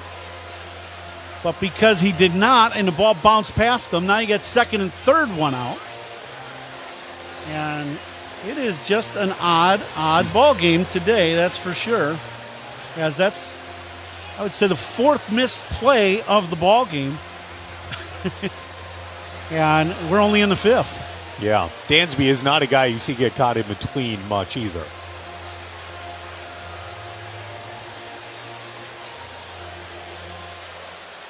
Tommy Hotovy out to the mound to talk to Soroka and just try to calm things down here a little bit and slow him down. You got Francisco Lindor, Soto, and Alonso now with 1 out here in the 5th inning. First pitch to Soto, a little backdoor hook. Good pitch for a strike. Cubs are up 6-1, but the Mets trying to claw back the top of their lineup up, and it is a very formidable top of the lineup with Lindor, Soto, and Alonso, and then Nimmo. Lindor as a shortstop, 268, 29 bombs, and 81 driven in as a leadoff guy. Soroka set, and the next pitch, Lindor hooked on the ground to Nico at second. This will drive in a run, but the Cubs will get the second out as Lindor grounds out 4-3 to Nico. So that will be an RBI for Lindor, and it'll bring up Juan Soto. Cool. What kind of role do you think Michael Soroka could have? It was such a interesting start for him when they traded for him. He was injured 2 innings in with a shoulder injury, but now is back and pitched against the Pirates a few days ago. Worked a couple innings. First pitch just misses wide, a little changeup just off the plate away. I think what you're looking at right now is exactly what the role he's going to play.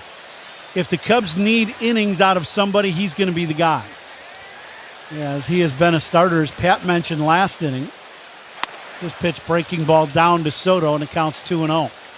He has been a starting pitcher all his career, so his mindset is to not just be in there for an inning or two, but to pitch. And I think that's what the Cubs went out and got. And now that he's healthy, that's what they're going to get. 2-0 to Soto. This little backdoor hook and didn't catch the zone. Borderline pitch down. Counts 3-0. And I guess Cubs are still going to pitch to Soto on 3-0. It would not surprise me if he has a green light on 3-0. 42 bombs for Soto this year. Here's the pitch, and that pitch is high. So Soto is on with a walk, 4-pitch walk, and it'll bring up Pete Alonso. And he also has been a bopper all season long for this Mets club. He's an incredible year. 37 and 122. Those work, don't they? That'll play. Yeah. First and third, 2 outs, 1 run in for the Mets here in the 5th. Soroka's set. Soto with a pretty good lead at first base. He can run. Here's the pitch, and it's hammered to right center field over the head of Suzuki and high off the ivy in right. Suzuki plays it off the ivy. It'll be a single for Pete Alonso, as this is a rocket off the ivy, and it just misses the basket in right, but it bounces right to Suzuki. So it will only be a single. Soto will go first to third. It will drive in a run. And now the score is 6-3 here in Chicago. And that will bring out Craig Counsell. And I believe the Cubs are going to make a pitching change. That ball was really well struck by Alonso.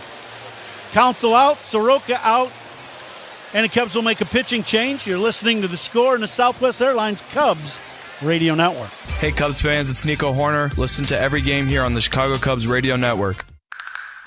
With America's best lineup of hybrids from Hyundai, you get the best of both worlds. Like the reliable and efficient Tucson Hybrid, backed by America's best warranty. The Hyundai Tucson Hybrid. It's the best of both worlds. Lease a Hyundai Tucson for $239 a month or get 1.99% APR on the Tucson or Tucson Hybrid. Offers end September 30th. Call 224-661-0068 for details. Change is always happening. But no matter what changes in 5 years, there's one thing that will stay the same. The price of your internet. With the Xfinity 5-year price guarantee, you get 5 years of the most reliable Wi-Fi with our best equipment included for a price that stays exactly the same. Restrictions apply. New residential customers only. Taxes and fees extra and subject to change. Most reliable Wi-Fi based on Open Signal Awards USA. Fixed Broadband Experience Report, August 2024.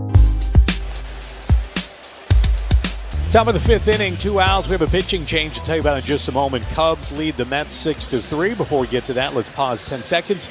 Allow stations to identify themselves. You're listening to The Score on the Southwest Airlines Cubs Radio Network. Take the Cubs with you in the Chicagoland area on the free Odyssey app. We are the Southwest Airlines Cubs Radio Network. WSCR Chicago. WBMX HD2 Chicago. And Odyssey Sports Station. Cubs doubling up on the Mets 6-3. We do have runners on, though. To tell you more about that, here's Ron Coomer. Now, Tyler Rogers is coming into the ball game, left-hander, and he will face Nemo coming in. And it's been one of those kind of nights. It's been a very bizarre night. There's been 4 missed plays in the ball game here through the first half of the ball game, and now the Cubs with their 3rd pitcher in the game. The Mets have used 2, and it's closing in on October. First pitch in for a strike from Rogers. Good hook for strike one. Rogers just over 3 ERA and 55 appearances for the Cubs. He comes set long, like a left-hander. This ball well struck to right. Suzuki going back, way back, and it's gone. And the wind had a major effect on that ball hit to right. I thought it was hit a little bit off the end of the bat, and Nemo hits this ball, and it just keeps going and going and hooking towards the foul pole and into the well. 3-run bomb for the Mets, and they put up a 5 spot here in this 5th inning. This is a hanging breaking ball. And Kuma, I would agree. That one sounded like it was towards the end of the bat, but the flags have really changed since we first sat down for first pitch. Wind was blowing in, and it's really shifted to blow out towards right field, and has a big impact on the game. Now first pitch to Vientos is hit sky high to left. Happer underneath it and makes the catch. But as the game progresses, it gets crazier and crazier here at Wrigley. 6-6, middle of 5. You're listening to The Score on the Southwest Airlines Cubs Radio Network. Cubs fans, Ian Happ here. Pat and Ron call every game on the Chicago Cubs Radio Network. Change is always happening. It's part of life. And when it comes to music, change is all around us. Songs are rewritten. Classics are remixed. Bands and artists come and go. Even our taste in music changes. Here at Xfinity, we know there's still good in keeping some things the same. That's why we want to do our part with a 5-year price guarantee on our internet. It means no matter what changes, you get 5 years of the most reliable Wi-Fi with our best equipment included for a price that stays exactly the same. Surprised? Life is full of them. One internet price, 5 years, guaranteed.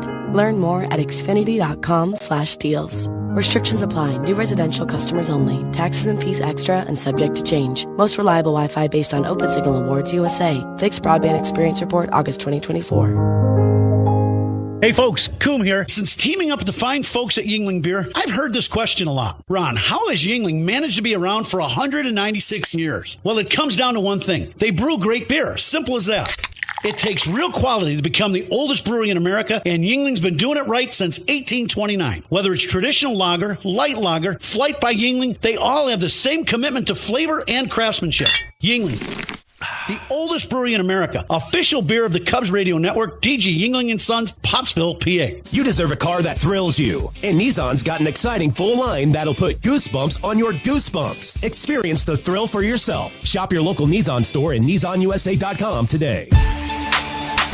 Cubs and the Mets knotted at 6 here in the middle of the 5th inning. Hey, this Saturday and Sunday, September 27th and 28th, the Cubs finish up the regular season against the Cardinals. Each day, up to the first 10,000 early arriving fans will receive a special edition Cubs pennant for Fan Appreciation Weekend. Be here for it. Visit Cubs.com/tickets. Here's Ron Coomer. Thanks, Judson. And Mets have a new pitcher in the ballgame, Ryan Stanek, hard-throwing right-hander, veteran pitcher. 63 appearances, but high ERA of 5.17. And he'll face Carson Kelly to start off this bottom of the 5th. First pitch in for a strike. And if you're just joining us, it's been entertaining. Score 6-6. It's been a crazy one here at Wrigley with the wind blowing out towards right. Next pitch to Kelly just misses wide for ball, counts 1-1. There's been 4 missed plays of balls put in play. Couple by each team, and they've all resulted in runs. I think set, the 1-1 to Kelly. Big swing, and he fouled it back. Counts 1-2. We've got some birthday wishes today, and we've got a happy birthday to Kevin Fuller, who is here in the booth. Big Cub fan. He's here with his daughter, Kaylee. And then I've got a birthday wish to my niece, Gracie. It's her 17th birthday today, so happy birthday, Gracie. That pitch is fouled off, and they both better be big Cub fans. That's all. Happy birthday, guys. Count still 1-2. Wind really whipping now out towards the right field foul pole. Had a big impact on that ball hit to right for the home run for the 3-run homer last inning. As now Kelly pops one up down the first base line. Alonso going back. He's at the wall, reaches, and then falls into the stands. And the umpire is saying safe as Alonso. This is a dangerous play as he lands in the stands, and there's the wall goes there, but then there's those little doorways that are only a couple feet high. And Alonso falls in to the stands as he hits the netting, and then as he's going down, the ball pops out of his glove. He is okay, but pretty good effort and a pretty wild play once again. Here we go again. There's been a lot of them today. Have you seen? You've been around baseball a long time too, Judson. Yeah, it's one of them days. Yeah, and he just didn't It's come not down Friday, with it. is it, Paulie? It's not Friday? Okay. Feels like a Friday. Yeah, it's one of them, yeah. No, he just didn't come down with it. He was there. That's why they give you the big glove. Yeah, that's one of those plays. Now a little ground ball right to short. Next pitch, Lindor fields it, flips over to Alonso. So that'll go 6-3, first out in the inning. Game tied at 6 here in the bottom of the 5th. And it'll bring up Michael Busch. Bushy did not start the game, but because of the craziness of this game and then switching of pitchers, a right-hander came in and Michael Busch pinch hit for Santana in the 3rd inning. So this will be Michael's second at-bat of the ball game. First pitch misses wide for a ball. And I can't emphasize enough, the wind is picked up here at Wrigley. And we talk about the wind and having to pay attention to it all the time. It is really blowing out to right field now. That pitch down and in. Bushy with a little check swing, but it's called a strike on the swing.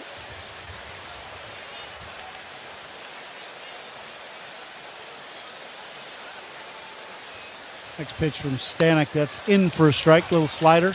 Counts 1-2. A lot of sliders from Stanek so far here in this 5th inning.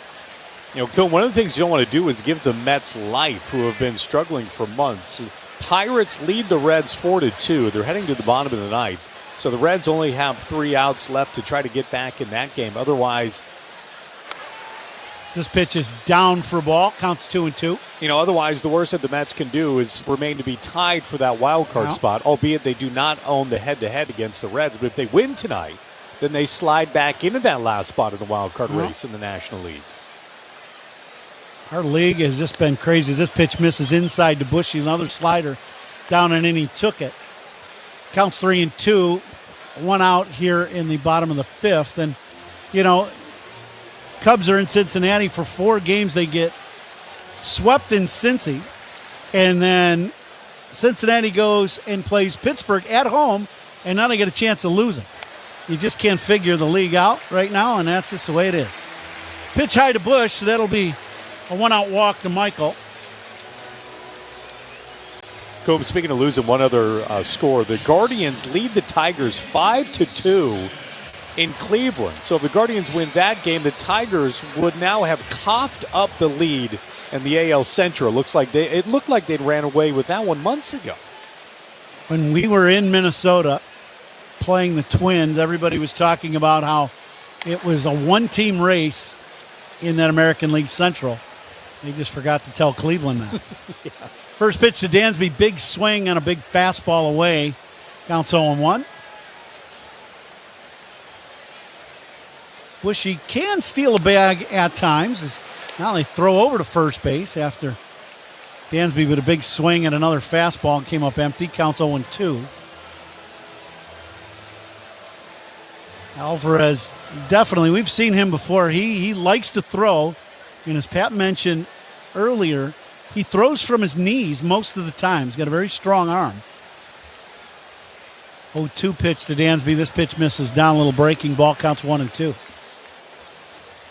Cubs with 7 hits in the ball game through the first half of the game, but the Mets have 6, and the game is tied at 6. Stanek set, kind of deliberate. And there goes Michael Busch, takes off, the ball's fouled off. Bushy had a 5-step jump at first base, but with 2 strikes, Dansby's got to swing if it's in the zone, and he fouled it off. Bushy was halfway to second when that ball was delivered. Count stays 1-2. And now Michael Busch way off the bag. Huge lead at first base. Stanek slide steps and delivers, and Swanson fouls this one off to the right. Pitching Dansby, trying to pitch him away is what it looks like they're doing. Sliders and fastballs away. Big hole on the right side, as we've talked about. One thing the Mets like to do with McNeil, they like to play him right up the middle. So there's a huge hole on the right side of the diamond.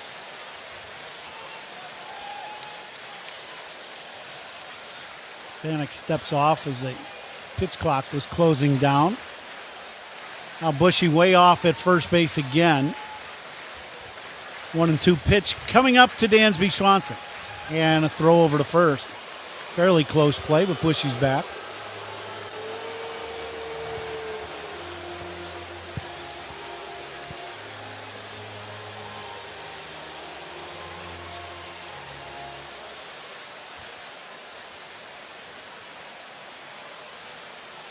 Dansby on the year, 246 with 76 driven in.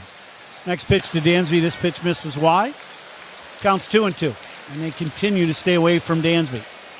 Coon, were you excited to see that automated balls and strikes will be a full go in 2026? Sure. I guess it's a good thing. Because this looked like a split, and it bounced well in front of home plate. So the count will be 3-2, 1 out. We'll see if Michael Busch takes off from first. I do think with some of the new rules, that's one of them that the league has figured out how to do, and they're doing it. We did it in spring training, and it happened really quick. Right. And so it doesn't really affect the flow of the game, which is good. 3-2, 1 out. See if Michael Busch takes off from first. He does not. And Dansby hits a high fly ball to center. Coming in now, making the catch easily in center field. Yeah, Coom, a couple numbers on that. So 52% of the time in spring training, the players were correct. So about half and half. Yep. And each challenge only took 13 seconds to get the challenge right. I think with the technology, not only being able to see whether the pitch is a strike or ball, but they put it up on the big video boards instantly. And like you said, you're able to see it right away, like tennis, on a ball in or out.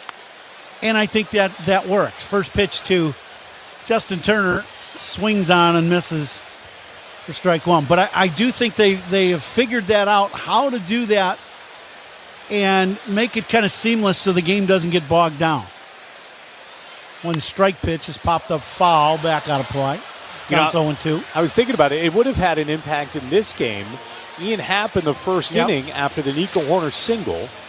Nobody out. Ian Happ comes up, and what looked like would have been a ball 4 on the ball 3 pitch was called a strike. If he could have challenged that, Cubs could have had runners at first and second, nobody out in the first inning. Yep, absolutely. 0-2 pitch now, and this pitch misses up and away. There's no doubt that would have been something that, as good an eye as Ian has, even though it was early in the ball game, he would have challenged that pitch down, and he would have got it right. And you're right, he would have been at first base. Bushy, after going a couple times early, has kind of calmed down at first as this pitch in on the fists of Turner. Check swing and fouled it over towards the Mets dugout. Count stays 1-2. Turner hitting 220, 3 bombs and 18 driven in. 164 at bats. And he is on this club, and he primarily is going to be playing against left-handed pitching, and that's what he's done for a while now.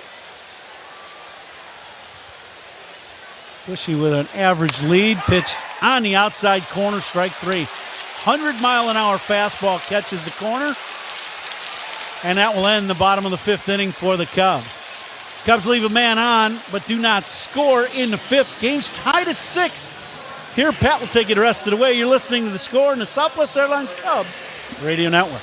Every strikeout and home run is heard right here on the Southwest Airlines Cubs Radio Network. I'm still going for it, even with higher stroke risk from atrial fibrillation, an irregular heartbeat not caused by a heart valve problem. Over a 3-year study, Eliquis apixaban tablets reduce stroke risk better than warfarin, and over 97% of Eliquis patients did not experience a stroke. A first stroke occurred in 2.9% of warfarin patients versus 2.3% of Eliquis patients.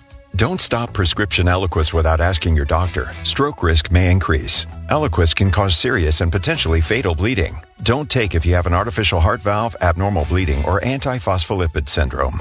While taking, you may bruise more easily or bleed longer. A spinal injection increases blood clot risk, which may cause paralysis. Get medical help right away for unexpected bleeding or bruising, or back pain, tingling, numbness, muscle weakness, or incontinence. Aspirin products, NSAIDs, SSRIs, SNRIs, and blood thinners increase bleeding risk.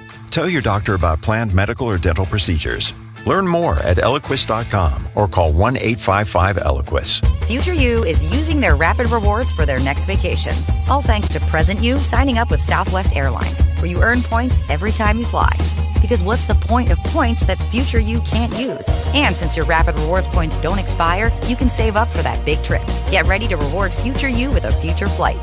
Sign up for Rapid Rewards today and redeem your points on any seat, any day, anytime. Only at Southwest.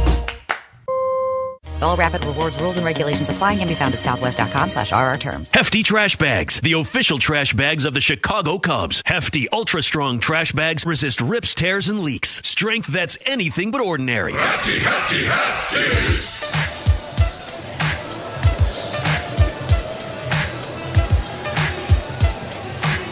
Taylor Rogers, left-hander, still in the game for the Cubs on the mound.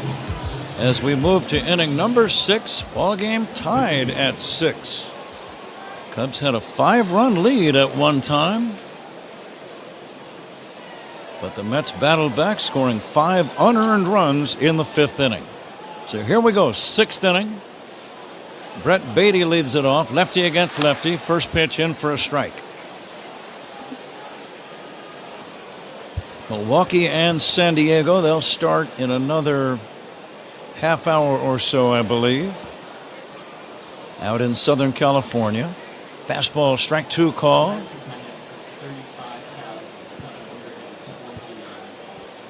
It is a final from Cincinnati. The Pirates have beaten the Reds 4-2.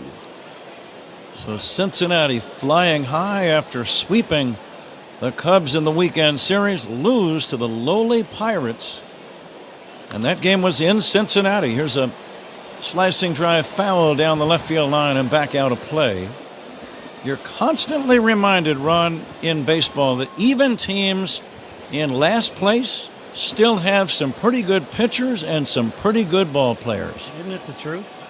Cincinnati sweeps the Cubs and plays very good baseball for the whole series, 4 straight games. And then the last place Pittsburgh team comes in and bombs away and wins. Strike 3 called. Beatty caught looking. 1 away, 6th inning. The batter Starling Marte. But I think fans, and even those of us in the game, Ron, sometimes you think, well, I have a feeling the way this game or this series is going to go based on the recent trends or the talent levels seemingly really favoring one team over another. You can't always say that in our game. No. Yes, they might win the majority of time, but they're not going to win every single game. That's right. Starling Marte, the batter, in there for a strike. And that's part of the mystery and I think part of the fascination of the game. Well, you know, every team wins a third and loses a third of their games. And it's what you do with that middle third that turns you into a World Series champ and a leader in your division or not. That's very true. Right? I mean, and so you just... I learned a long time ago, you can't figure this game out. There's no chance.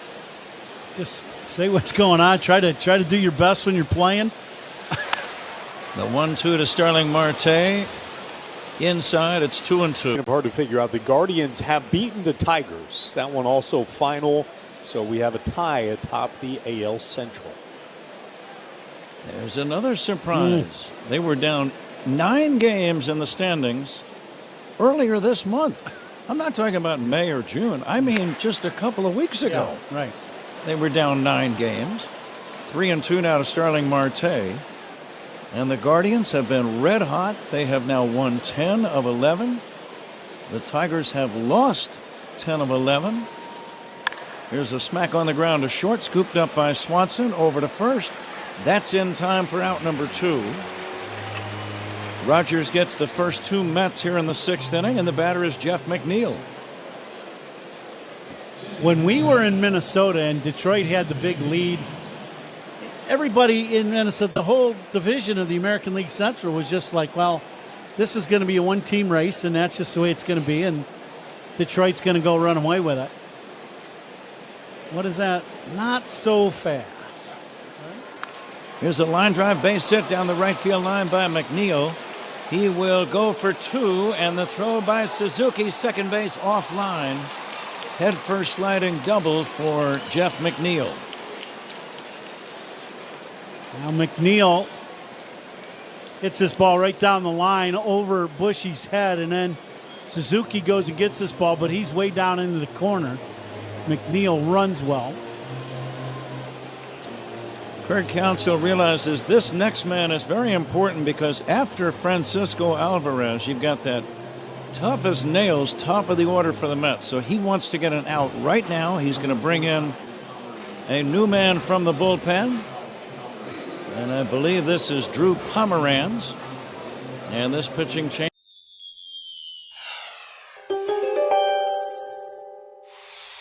You've stolen the hearts of your fans all season long, Leo, with your impressive batting average and your radiant personality. You've loved all the attention that you attract from the crowds when you're up to bat, but you also know it's time to focus on the team's performance instead of solely your own. Putting your caps together will get all of you on the same page and ready to crush your final games of the season.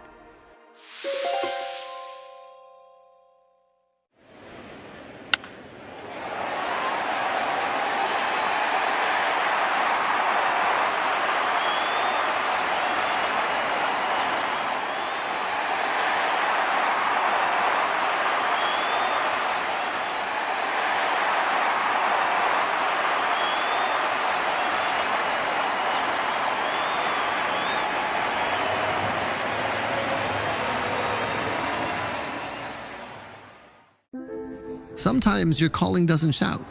It hums. Like a lullaby floating through a warm night in San Pedro. Before he could walk, El Niño had already taken his first step toward greatness. For Fernando Tatis Jr., baseball wasn't just in the house because Papa was a pro pelotero. It hung over his cradle like a promise. Desde la cuna, El Niño ya tenía swing.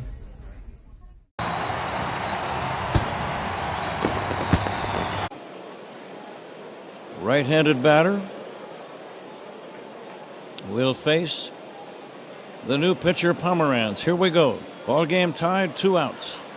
Pitch on the way to Alvarez is a pitch outside for ball 1.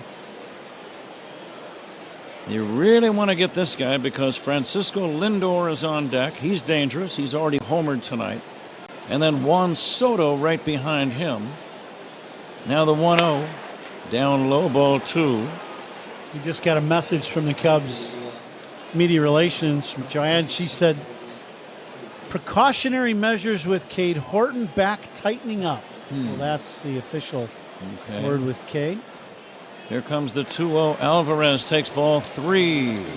And I thought when Counts went out and he was talking to the umpires, I think they asked him what the problem was, and he kind of pointed at the middle of his back, and I didn't want to assume that, but that's what it was. Alvarez takes high, a 4-pitch walk, and that puts 2 men on, and now you have to face Francisco Lindor, who's a switch hitter, and he'll bat right-handed. That is not what Pomeranz wanted to do. Nope, he missed a couple pitches up out of the zone, just couldn't get the release point down to get that ball back down into the zone.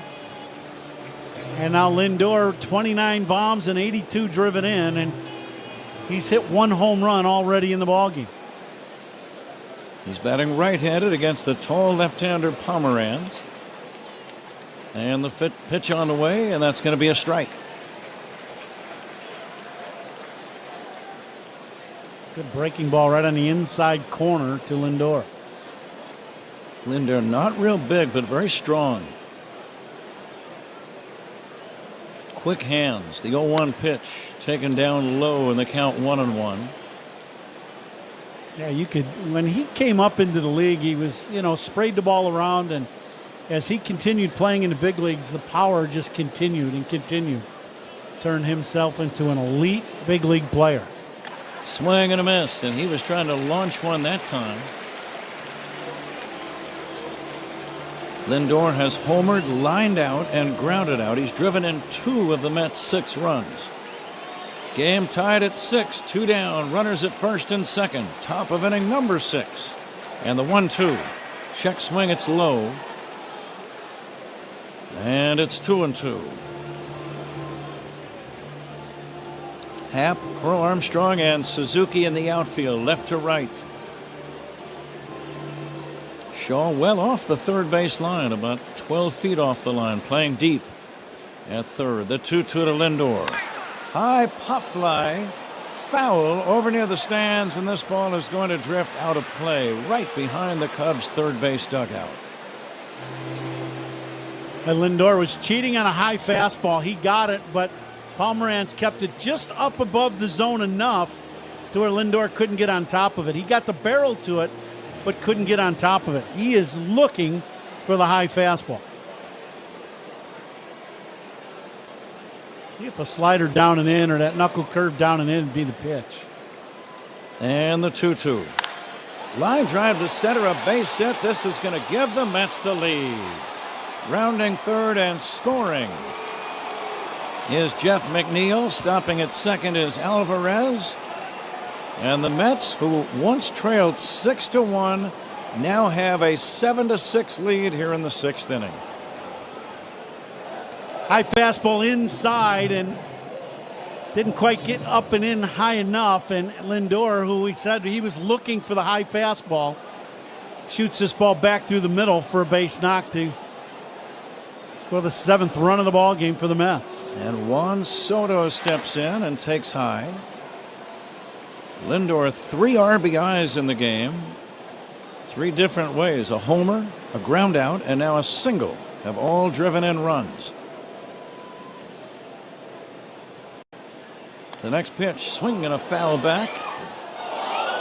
Soto does not get cheated, and he has a very quick swing, Ron. Yeah, he really does. He generates extreme power, and he is really strong in his lower half. Like his abdomen, middle of his legs, everything extremely strong. Lefty to lefty, the 1-1. Swinging a foul back. He does take a nice-looking swing. Yeah. Nice and smooth. It's got power written all over it. It really does. And you know, the other thing, too, is there's not a lot of wasted movement. You don't see his head move a lot. That's why he's on a lot of pitches. Sees the ball very well. 2 outs, 2 on. The 1-2 pitch.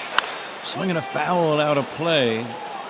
Pomeranz left that hanging curve up a little bit and got away with it. I wouldn't make that pitch again. There are times you watch a ball game and you just go, oh, and you get away with something and you're like, yeah, we don't want to do that again. Runners take their leads. Lefty to lefty. The pitch to Soto. Strike 3 call. Soto hopping, did not like the call by John Libka. The Mets got a run on 2 hits and a walk, and they leave a pair. We go to the bottom of the 6th.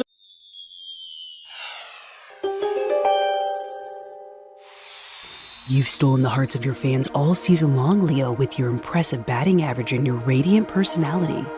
You've loved all the attention that you attract from the crowds when you're up to bat, but you also know it's time to focus on the team's performance instead of solely your own. Putting your caps together will get all of you on the same page and ready to crush your final games of the season.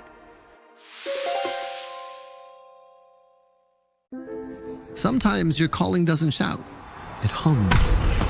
Like a lullaby floating through a warm night in San Pedro. Before he could walk, El Niño had already taken his first step toward greatness. For Fernando Tatis Jr., baseball wasn't just in the house because Papá was a pro pelotero. It hung over his cradle like a promise. Desde la cuna, El Niño ya tenía swing.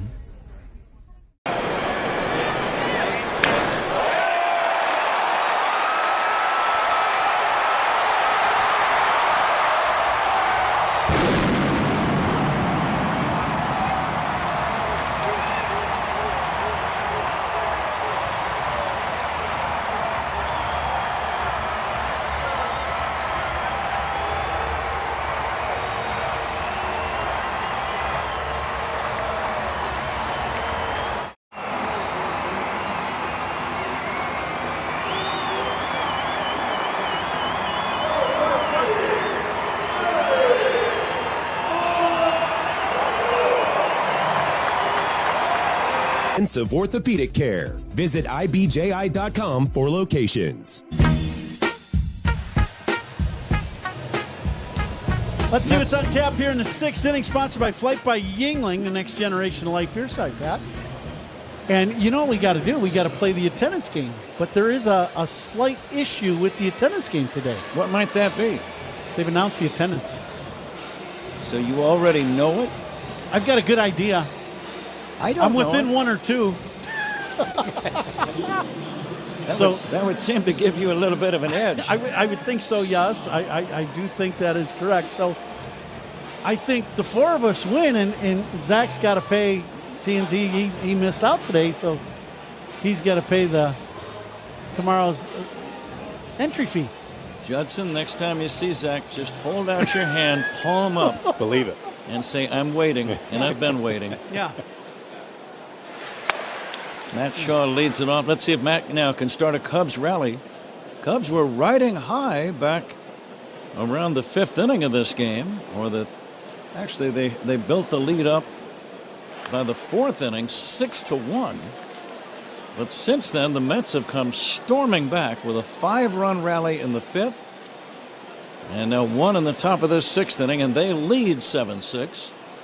There's going to be more scoring in this game. Shaw drills one deep to left, foul out of play.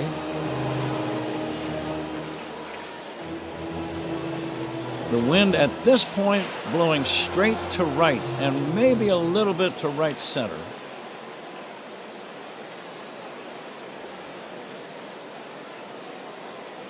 Gregory Soto, no relation to Juan Soto.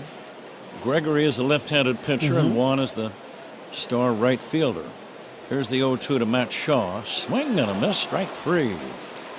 Curveball got him, and that's out number 1, and Pete Crow Armstrong is coming up. Now, I know kind of how things go on the road with players and teammates, but if you're Gregory and you're on the road at, beautiful hotels that we stay at, and you get room service. Now, Juan Soto is making about as much money as anybody in baseball. I would sign his name. I would just sign Soto and hand it to him every day. Here you go. And he'd get the check every day. About as much money as anybody? In the game. Oh, yeah. Yeah. 15 years, $765 million. That's my point. Yeah. He might own that hotel you're staying at. Here's the line drive to right, and Soto makes the catch. And that is out number 2. Pete Crow Armstrong put a good swing on that one. He did not cash in, but it was a good piece of contact. 2 down, and the batter, Nico Horner. Mets on top, 7-6.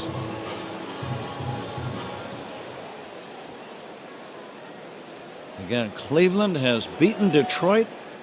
Cleveland now tied for first. Horner pops it up foul right side. This is going to drift out of play behind the Mets' first base dugout. Pat, can I give you a stat on that comeback? Again, this is from John Morosi of MLB Network.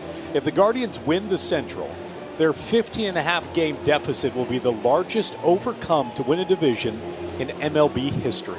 Wow. I did see that, and I think that the Reds were also a record number of games out of the wild card before their recent surge, if I'm remembering what I read earlier today. Here's the 0-1 to Horner. Horner takes outside for a ball, but that's what happens in baseball. It always takes some unusual twists and turns. You see them all year long, but they seem more pronounced in some way at the end of the year, Ron, because so much is riding on every game. Yeah, it's like the big winning streak, or when something happens right at the beginning of the year, because it's so new and everything is, it's so fresh. So it's exaggerated, and right here at the end, I don't necessarily know if it's exaggerated because everything's riding on it now. There's not much time left. We've got 5 ball games after this. Now the 1-2 to Horner, dribbled foul. Even for teams that are not contenders, you see some odd things. Did anyone else notice that the Atlanta Braves had a 9-game winning streak going into play today? Right. Or that the Miami Marlins had a 6-game winning streak? Didn't see either one of those coming. Here's the 1-2 now to Nico Horner. Swinging on the line drive into right field. That's a base hit. And Nico, he's a good base stealer, but you do have a left-hander on the mound in this situation with Happ coming up, and that might be all for the left field left-hander Gregory Soto. Carlos Mendoza is the Mets manager. Is he going to make a change? I believe he will. So we'll take a timeout. Pitching changes by the opposition. These are always sponsored by Sloan. Sloan, the official water efficiency partner of the Chicago Cubs and leader in smart water. And some call it orgullo. Others call it el corazón taíno. But sometimes the journey is set on track with your ancestors cheering you on. For Francisco Lindor, el ting-ting de la plena was the first roar in the stands. Every at-bat was an encore. Every strike of the drum echoed like a promise. El destino no siempre avisa, pero llega con flow.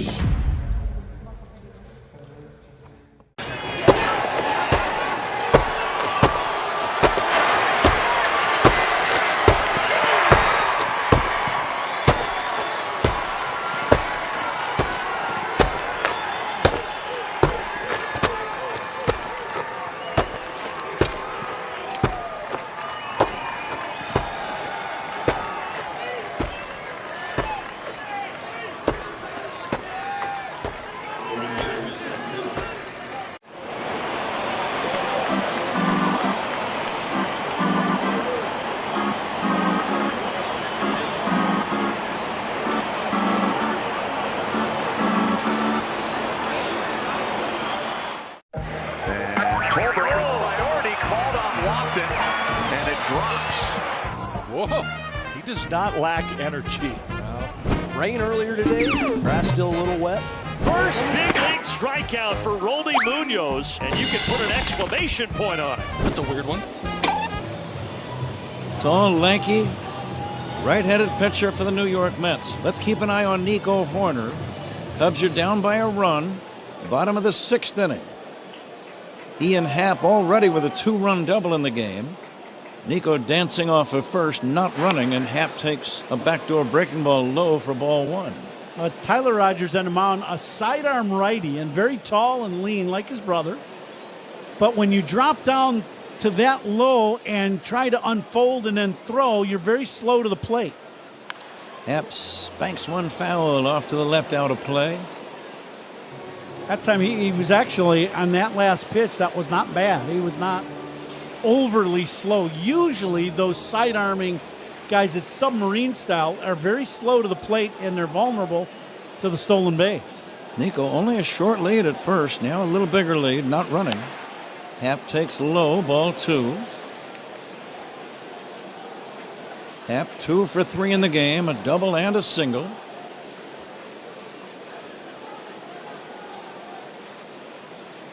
Now Rogers ready for the 2-1. The right-hander set and delivers. There's a pitch low. It was over the plate, but downstairs. Would this be a time for Nico to run? 3-1? I would say you could take off at any time, absolutely. If Nico feels like he gets a jump, then you can go. Soto extremely deep in right. Nico dancing, not running. Happ takes ball 4. And Ian is on for the 3rd time in the game. And Seiya Suzuki is coming up. Well, now if you're Seiya, this is one of those at-bats where you really got to, you got to keep your head very still to see the ball in the release point from, down around probably below the knee of Rogers. 2 outs, 2 on. Cubs trail by a run. Kind of an odd positioning. Lindor is right in behind Horner with the right-handed hitting Suzuki at the plate. Now the pitch to Seiya. Line drive, base hit to center. Nico Horner is going to score. The throw goes to third. Ball game tied 7-7.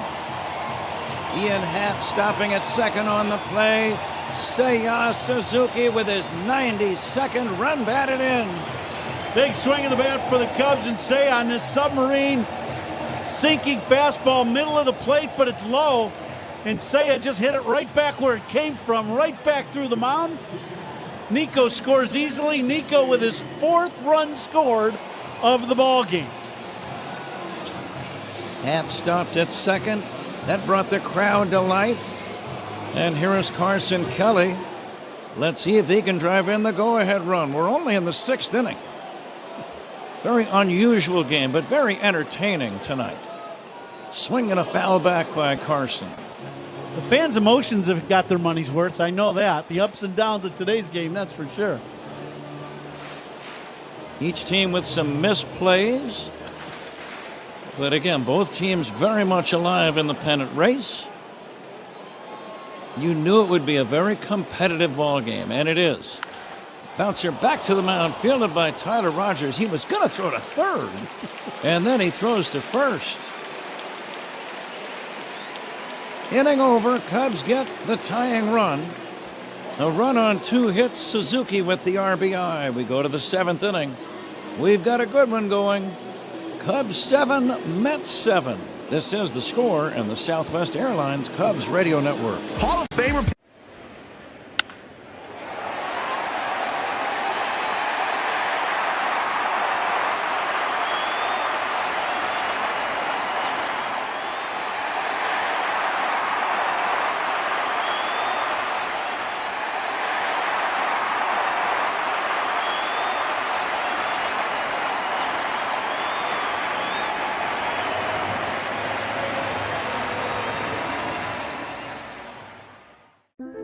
Sometimes your calling doesn't shout.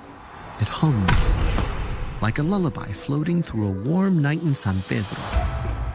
Before he could walk, El Niño had already taken his first step toward greatness. For Fernando Tatis Jr., baseball wasn't just in the house because Papa was a pro pelotero. It hung over his cradle like a promise. Desde la cuna, El Niño ya tenía swing.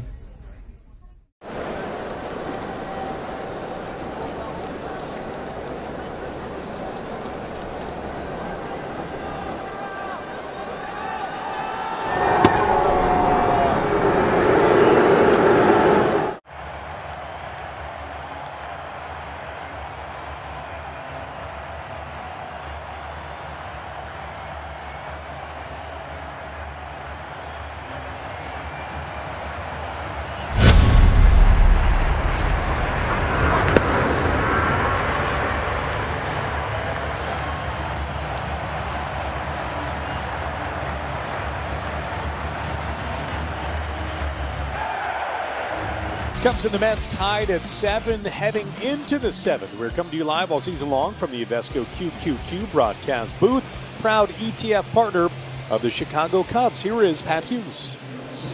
Okay, Judson, thank you. A 7-7 tie. Each team with 8 hits. Mets have committed 2 errors. The Cubs 1. Fans getting their money's worth. A wild one at Wrigley. 7th inning starts. Andrew Kittredge delivers to Alonso, who bounces one to third. Gloved by Shaw. The toss across in time. Good sinking fastball by Andrew Kittredge. Kittredge entering the game a bit earlier than we've seen him in the last month or so.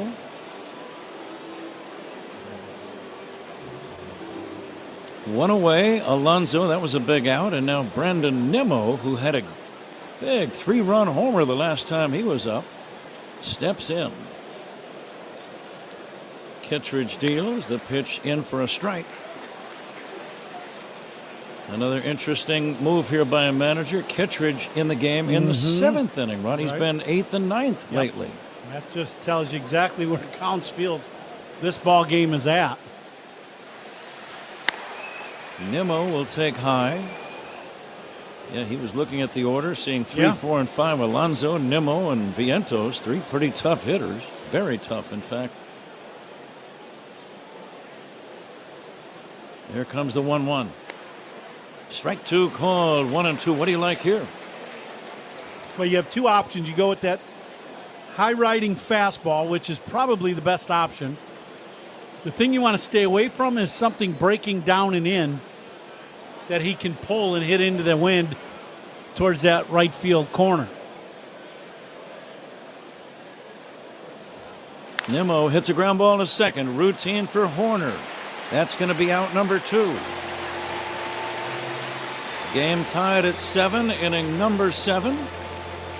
2 down, nobody on for Mark Vientos.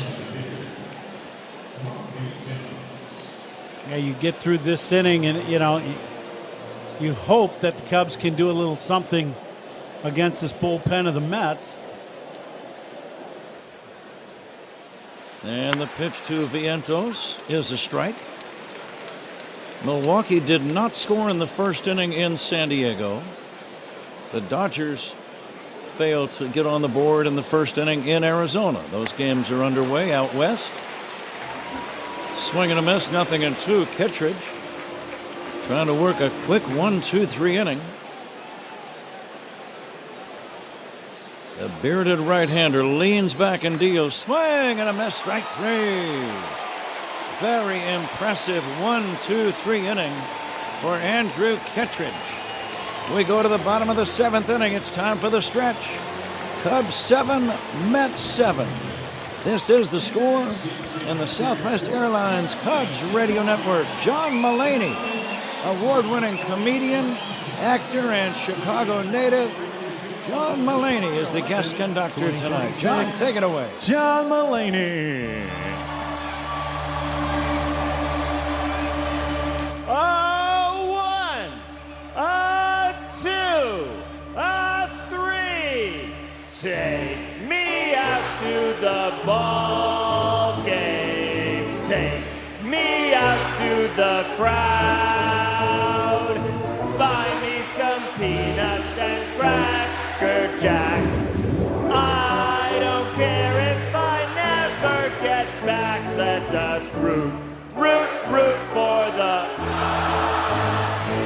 If they don't win, it's a shame. What a shame, 'cause it's 1, 2, 3 strikes, you're out at the old ball game.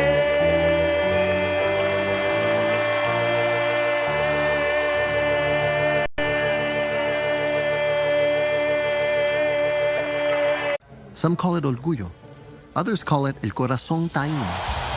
But sometimes the journey is set on track with your ancestors cheering you on. For Francisco Lindor, el ting-ting de la plena was the first roar in the stands. Every at-bat was an encore. Every strike of the drum echoed like a promise. El destino no siempre avisa, pero llega con flow. Well, we had a special guest on the field before the game today, Pepe the Penguin. Pepe was a little cranky today. If you're at the ballpark with your kid, what's most important? You got to get snacks for Junior. This is a rare father-son first base coaching combo. Well, after Dinger put up a sign that said, "Mrs. Met, call me," Mrs. Met has her response. That hit my bat. That was a foul ball I want to hit. He was trying to stay in the hit. See, look, he said foul ball, foul ball. To get on the field, but with Circa Sports, you can swing away with every bet. Start betting like a pro from anywhere, anytime in Illinois. Download your new bookie today at circasports.com. Must be 21 or older. Gambling problem? Call 1-800-GAMBLER. Michael Busch leads off the Cubs' bottom of the 7th inning. He swings a linesman foul down the right field line after he took the first pitch for a strike, so it's 0-2. Busch did not start the game. Came on in the 3rd, grounded out and walked so far. Swanson on deck, and then Justin Turner. Game tied at 7. Tyler Rogers deals. Submarine sinker is down low. I've often wondered, Ron, how a submarine pitcher can throw a sinker. Yeah. Scrapes a little grass on the way to the plate. It was a dry foul out of play. I'm just wondering about the grip and the release and the whole dynamics of that. So what it is basically the Submariners throwing a 2-seam pitch instead of a 4-seam pitch, and that's why they call it a sinker. Inside to Bush, 2-2. But when it leaves his hand from where his release point is, close to the ground, it's got to go up. It can't go down from there. Yeah. Or else it won't make it to home plate, not even close. Bush takes just outside, 3-2. He would gladly take a walk right here.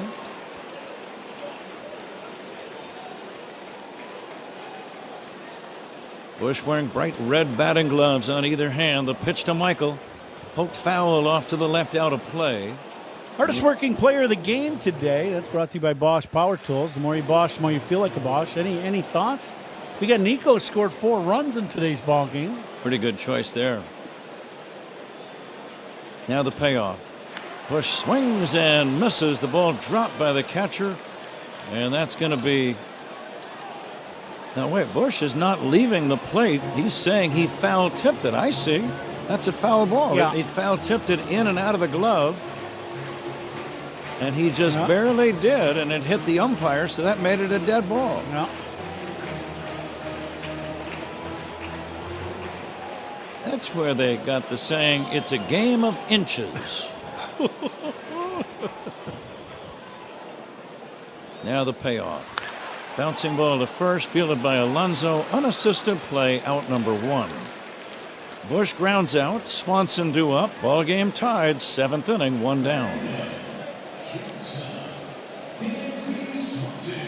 Now that bat for Bushy, that's one of those where, you got the advantage with the side armor, but actually Rogers made some pretty good pitches to Michael in that at bat. Swanson, nothing for 3.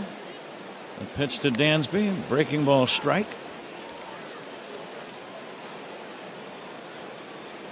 That last breaking ball to Dansby. If you could imagine being a right-handed hitter and somebody threw a frisbee and it started out behind you and it's then breaking around you, that's what that pitch is like hitting. Strike 2 called, same exact pitch.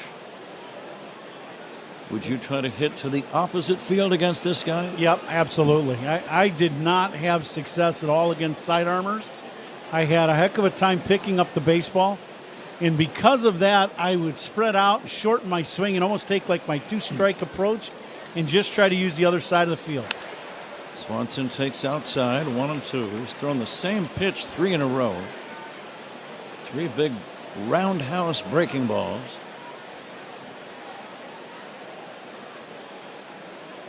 And now the 1-2. Pop fly, right side foul.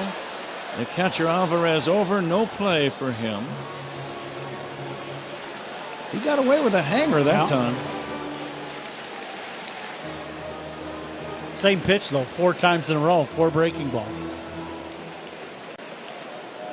Eventually you'll start to kind of zero in on that? Now, after 17 years, I couldn't quite zero in, so I don't know. I'm the wrong guy to ask. Breaking ball is outside, 3-2. I kept trying, 17 years worth, but I didn't have a lot of success. I think I hit 1 home run off a side armor in 17 years. 1. Who was that? The 2-2.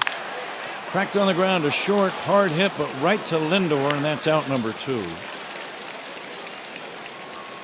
Do you remember the guy's name? I do. I'm thinking it's sidearm. He threw sidearm fastball, slider, fork. He was a closer for Oakland when I hit it. I'll think of it in a minute. Can't be Dennis Eckersley. No. I'd remember that right away. Would. Yeah. You sure? He didn't give up a lot of home runs, and none to me. Justin Turner bangs it foul off to the right, out of play.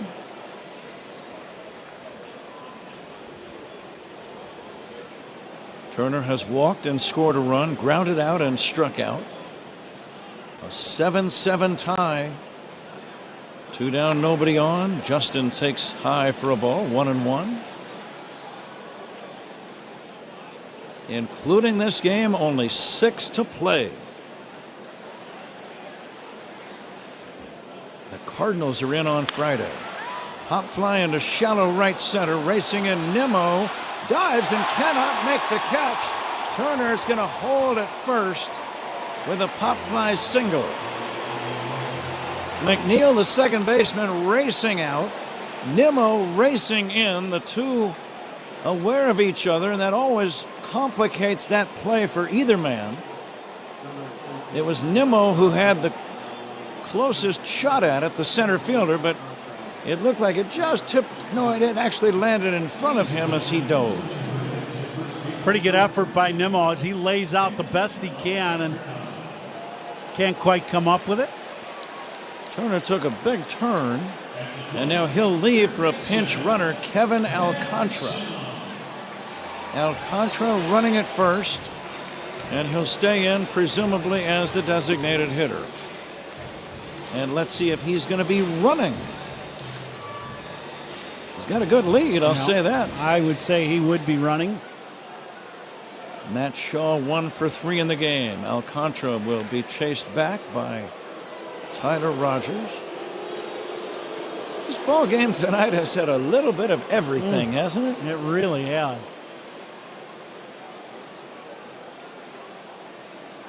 Since 1962, these teams have been battling. There's a pitch inside.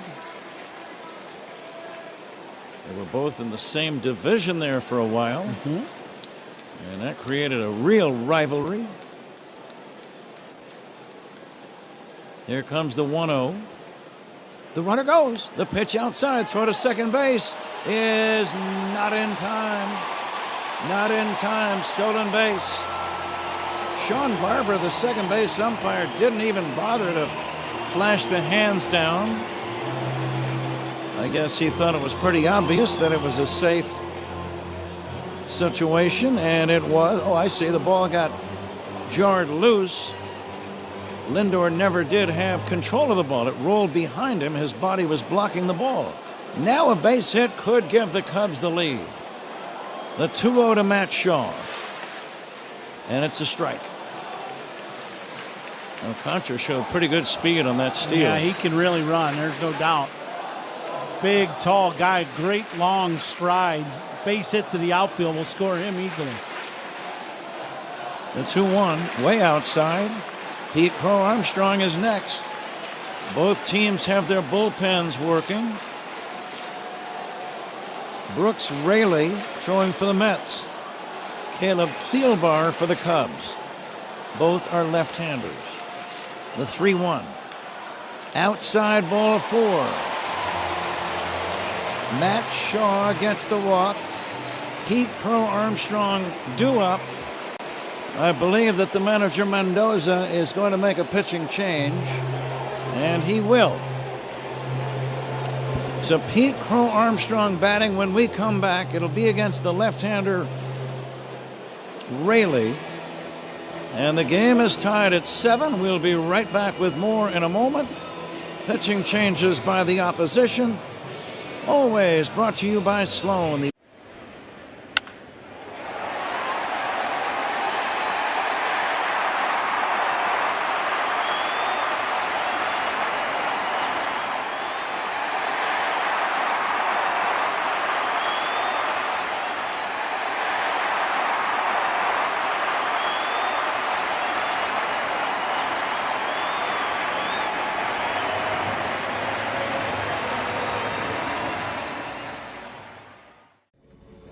Before he was feared on the field, Ronald Acuna Jr. was chasing wins on a different kind of field. For the Acuñas, El Béisbol was a story told in fastballs and late-night rematches.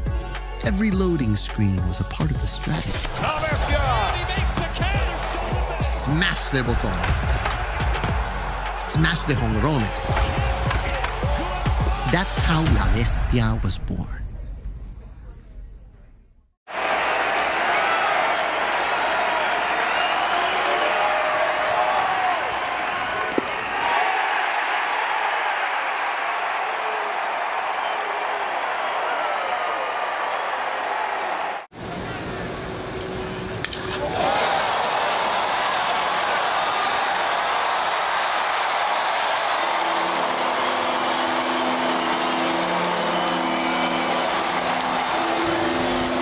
2 outs to go. Let's pause 10 seconds now. Allow stations to identify themselves. You're listening to Score on the Southwest Airlines Cubs Radio Network. All the Cubs talk you can handle on the Spiegel and Holmes Show. Afternoons 2 to 6 on 670 The Score. WSCR Chicago, WBMX HD2 Chicago on Odyssey Sports Station. 2 runners on for Pete Crow Armstrong. Pete Crow Armstrong batting with 2 on and 2 down. Tie game, the first pitch. He'll take a strike from Rayleigh.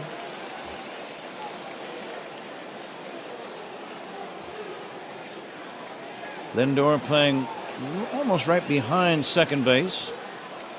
And the pitch to Pete. Curveball low and away. I would expect Rayleigh to try to stay away from Pete Crow Armstrong and force him to hit the ball away. Rayleigh's been in 26 games, a good ERA of 2.38. Here's the 1-1. Curveball is outside, check swing. Pete seemed to have a good look at that one, laid off. I think he's done pretty good with some of the left-handed at-bats he's had to have tonight. He's done okay. It's getting better, and he's a little calmer. He's not chasing nearly as much. He swings and misses. 2-2. And another pitch away. Every pitch has been away from Pete in this at-bat.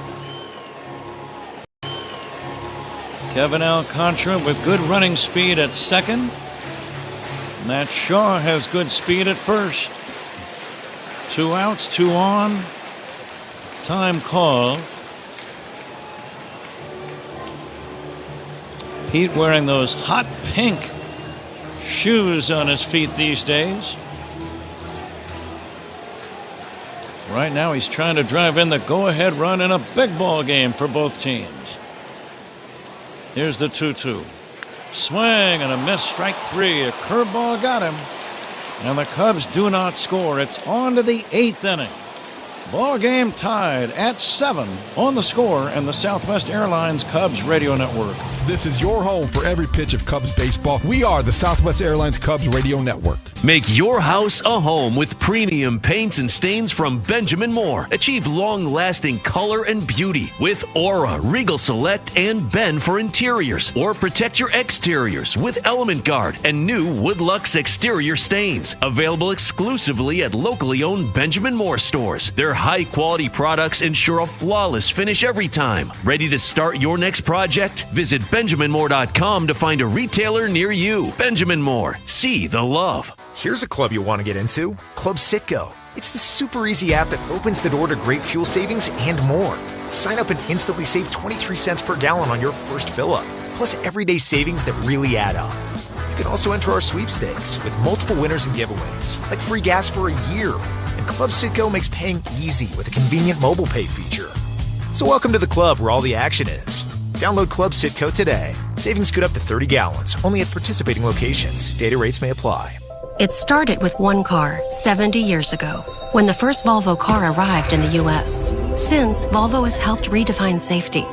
From the 3-point safety belt to side impact airbags, a whiplash protection system, and blind spot assist, innovations that have saved millions of lives and made summer memories safer for generations. Celebrate 70 years of safety.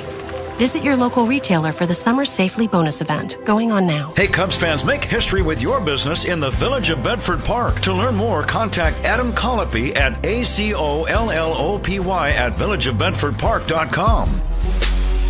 Heading into the 8th inning, Cubs and the Mets tied at 7. Around the town scoreboard sponsored by Club Citgo. Download the Club Citgo app now and instantly save 23 cents per gallon on your first fill-up.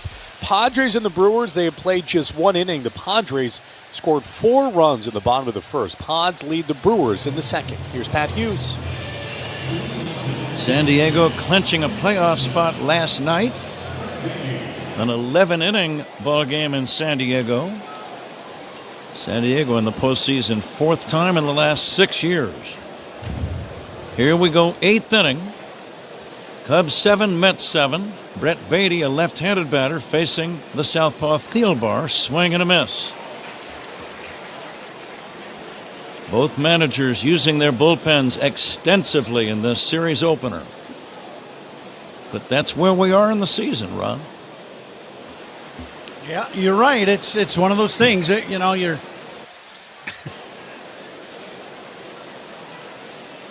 Beatty waits for the 0-1.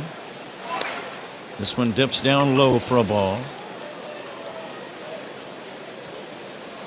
You're not making long-term plans now. No. Everything is very immediate and very short-term.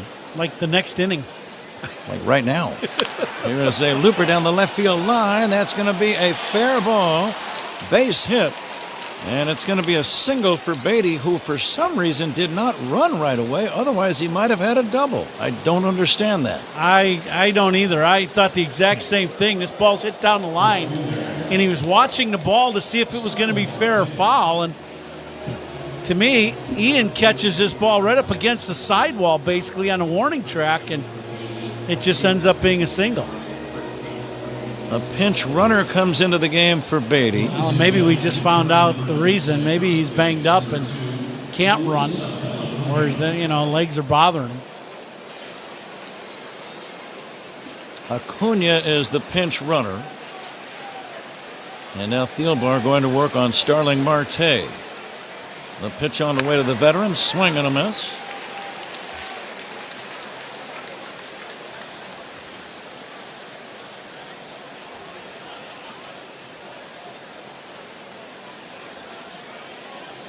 Luis Angel Acuna.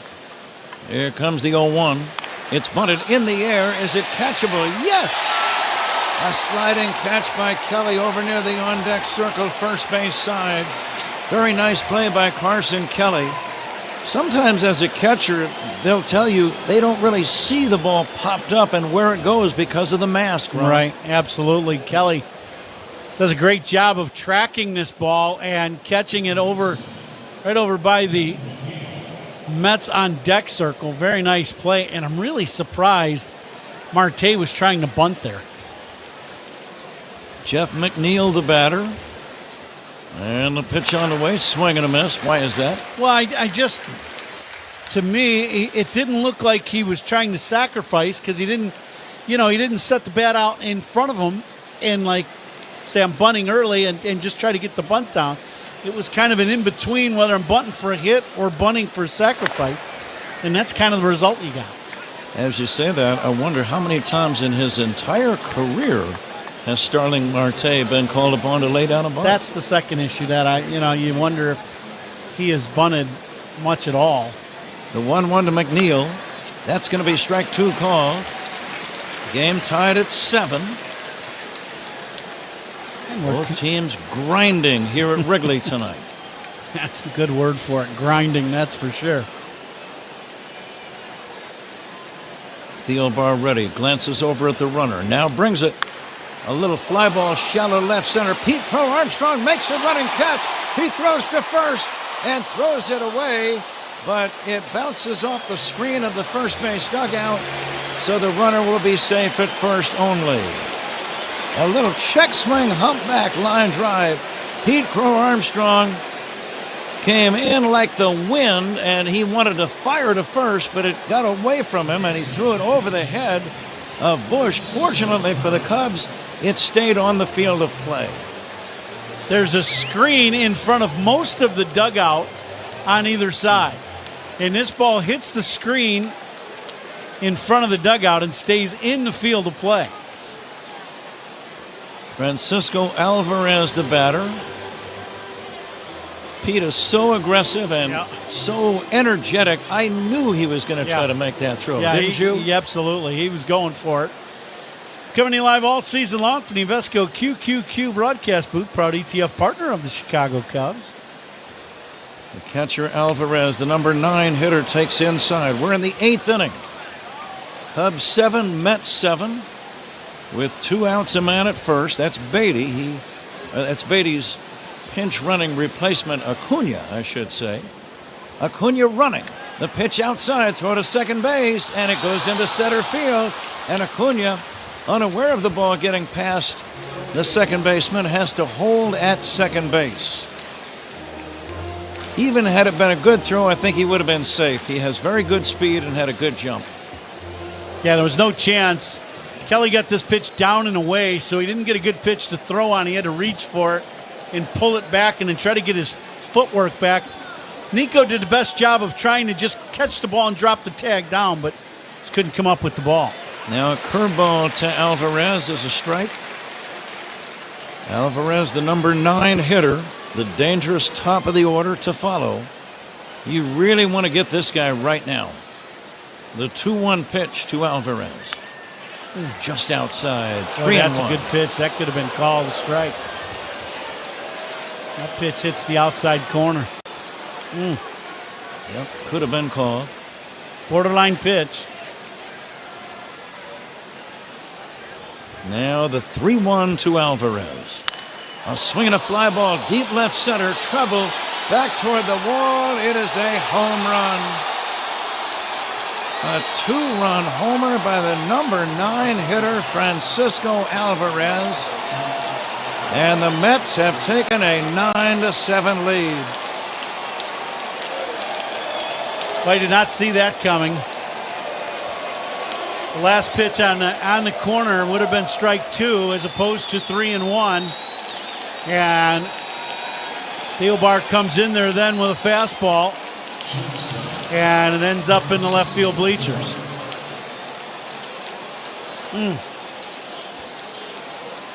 Flags right now blowing straight out to center, and that happened. That change of wind happened just in the last few minutes. I think the ball was helped by that wind, Ron. Yeah, the wind's not blowing nearly like it was earlier, that's for sure. It's I don't think it's just one of those things. And in that left center field area, that's that area too where, the scoreboard blocks whatever wind would be blowing in. It blocks it. So the Mets have a 9-7 lead. Here in the 8th inning with 2 outs, Francisco Lindor, the batter. And a swing and a miss in the count, 0-2. Instantly, that will get up Edwin Diaz now in the Mets bullpen. That's their closer.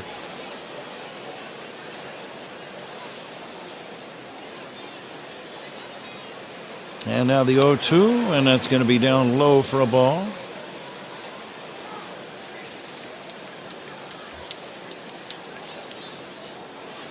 Mets with 3 home runs in the game. Nimmo had a 3-run homer in the 5th. Lindor led off the game with a home run. Here's a pop-up foul, right side. Bush over. Does he have a play? Yes. And that ends the inning. But some damage is done. A 2-run home run by Francisco Alvarez. As we go to the bottom of the 8th inning, Mets 9, Cubs 7 on the Score and the Southwest Airlines Cubs radio network. Cub fans, Nico Horner here. Pat and Ron call every game on the Chicago Cubs radio network. Where do the Cubs shop to celebrate a big win? Binny's Beverage Depot. Binny's is the official champagne provider of the Chicago Cubs. If you can't find it at Binny's, it's probably not worth drinking. With America's best lineup of hybrids from Hyundai, you get the best of both worlds. Like the reliable and efficient Tucson Hybrid, backed by America's best warranty. The Hyundai Tucson Hybrid. It's the best of both worlds. Lease the Hyundai Tucson for $239 a month or get 1.99% APR on the Tucson or Tucson Hybrid. Offers end September 30th. Call 224-661-0068 for details. Sloan has been providing restroom products at Wrigley Field for 111 years, and we are proud to now expand into the concourse with our brand new bottle fillers that provide clean drinking water for Cubs fans all season long. Learn more at Sloan.com. Change is always happening, but no matter what changes in 5 years, there's one thing that will stay the same: the price of your internet. With the Xfinity 5-year price guarantee, you get 5 years of the most reliable Wi-Fi, with our best equipment included, for a price that stays exactly the same. Restrictions apply. New residential customers only. Taxes and fees extra and subject to change. Most reliable Wi-Fi based on Open Signal Awards USA. Fixed Broadband Experience Report, August 2024. Fans know a steal when they see one, like tuxedos and suits from Suits 2020 at Niles. Why rent when you can own one for about the same price? Schedule your free fitting at Suits2020.com. 9-7 ball game as we head into the bottom of the 8th inning. Mets lead the Cubs by 2 runs. Getting the Cubs started will be Nico Horner, who's on deck. Brought to you by TimberTech Decking and Railing. Everything wood should be. Visit TimberTech.com ScoreSports.com. As we take you back to the ball game, here is the voice of the Cubs, Pat Hughes. Judson, thank you. Edwin Diaz, the closer, has come into the game in the bottom of the 8th inning. Again, we're in the last week of the season. Both of these teams trying to get to the playoffs. And you just make some moves that you would not make in May or June or July. That is correct. And, when you're, it's do or die time for your ball club here in the last 6 games of the season. This is what you do. Acuna stays in defensively at third base as Nunez delivers another strike to Nico Horner. Nico 3 hits, also reached on a fielder's choice, and he takes strike 3 called. Nico didn't like that call by John Libka. Watching it again, let's see. Yeah, it's just like a little cutter right in the outside corner. Good pitch for strike 3. It did look good. 1 down. Here's Ian Happ. 9-7 New York. Happ 2 hits and a walk. Cubs need a base runner to get the tying run to the plate. First pitch missing for ball 1.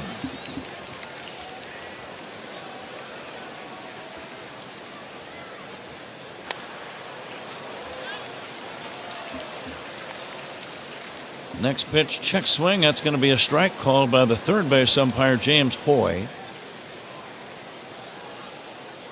And now the 1-1. Happ swings and misses. This Day in Baseball History brought to you by villageofbedfordpark.com. Now's the time to make history for your business in Bedford Park. Happ takes outside 2-2. With a victory over the team that traded him, Phillies southpaw Steve Carlton records his 300th win, beating the Cardinals at Busch Stadium, 1983. Inside for a ball, 3-2. I'll bet that was a sweet win for lefty. So. Yep, I would think so. Happ trying to reach, fouls it away. The late Sparky Anderson, 1984 on this day, became the first manager ever to win more than 100 games in a season in each league when the Tigers beat the Yankees. He also was a 100-game managerial winner with the Reds. Now the 3-2. Happ swings and misses, strike 3. Nunez recording back-to-back strikeouts to begin the 8th inning.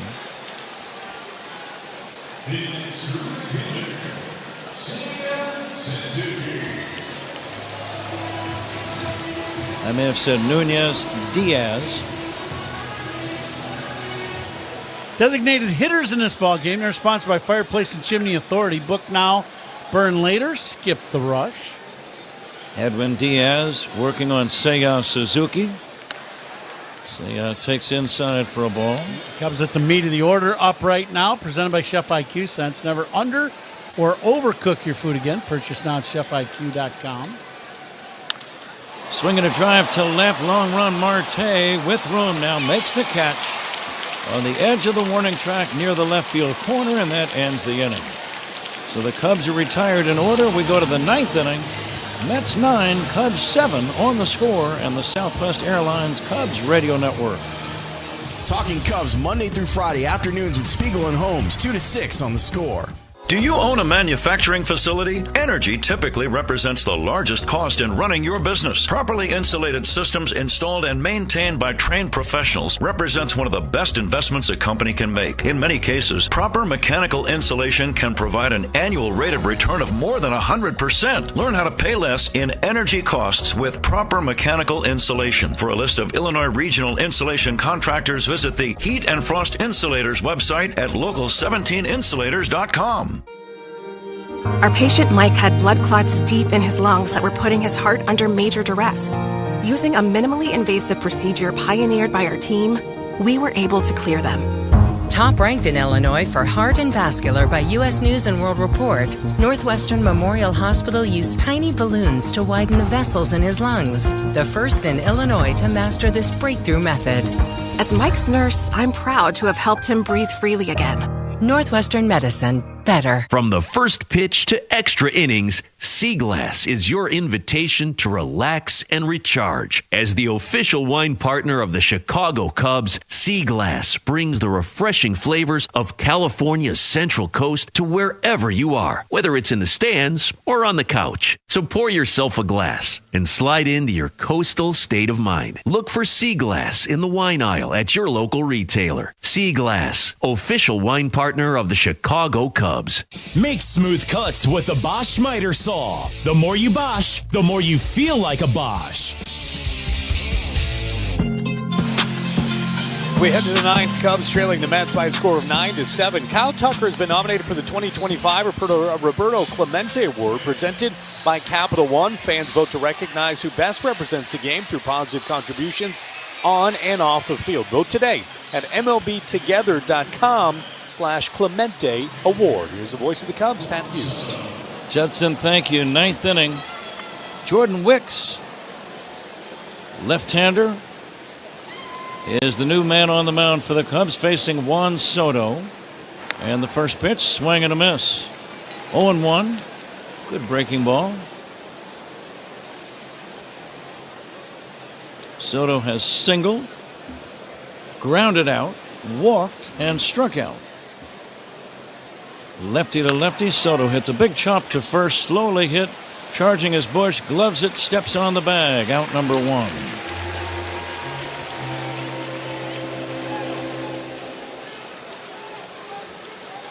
One away here in the top of the ninth inning.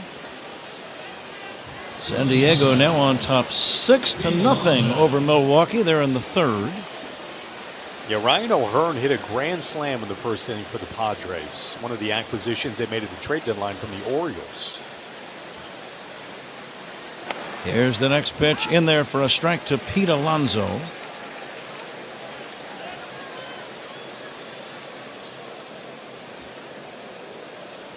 Alonso with an RBI single in the fifth inning. It was actually a rocket that just missed being a 3-run homer by about 2 feet.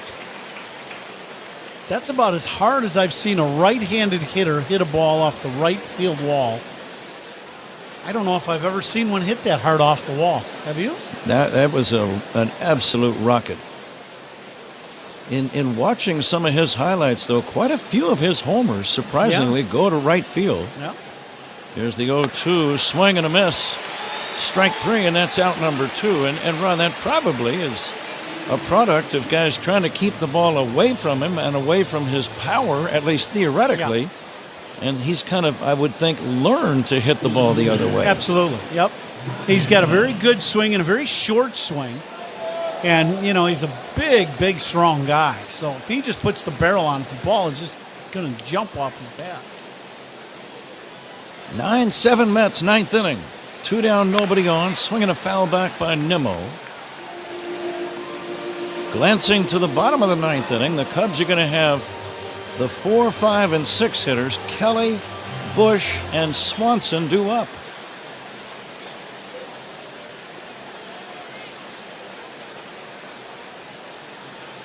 And now the 0-1 on the way.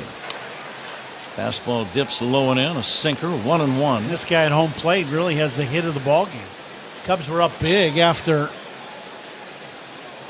the leadoff home run by Lindor, but then the Cubs scored 5, and then Nimmo got him right back into the game with that 3-run homer, used the wind, and the ball kind of flew right towards the big scoreboard and right for a 3-run bomb.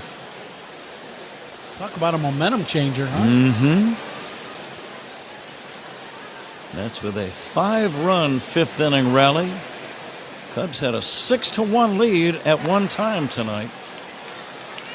They led 6-1 on the bottom of the fourth inning. But this Mets team, full of firepower,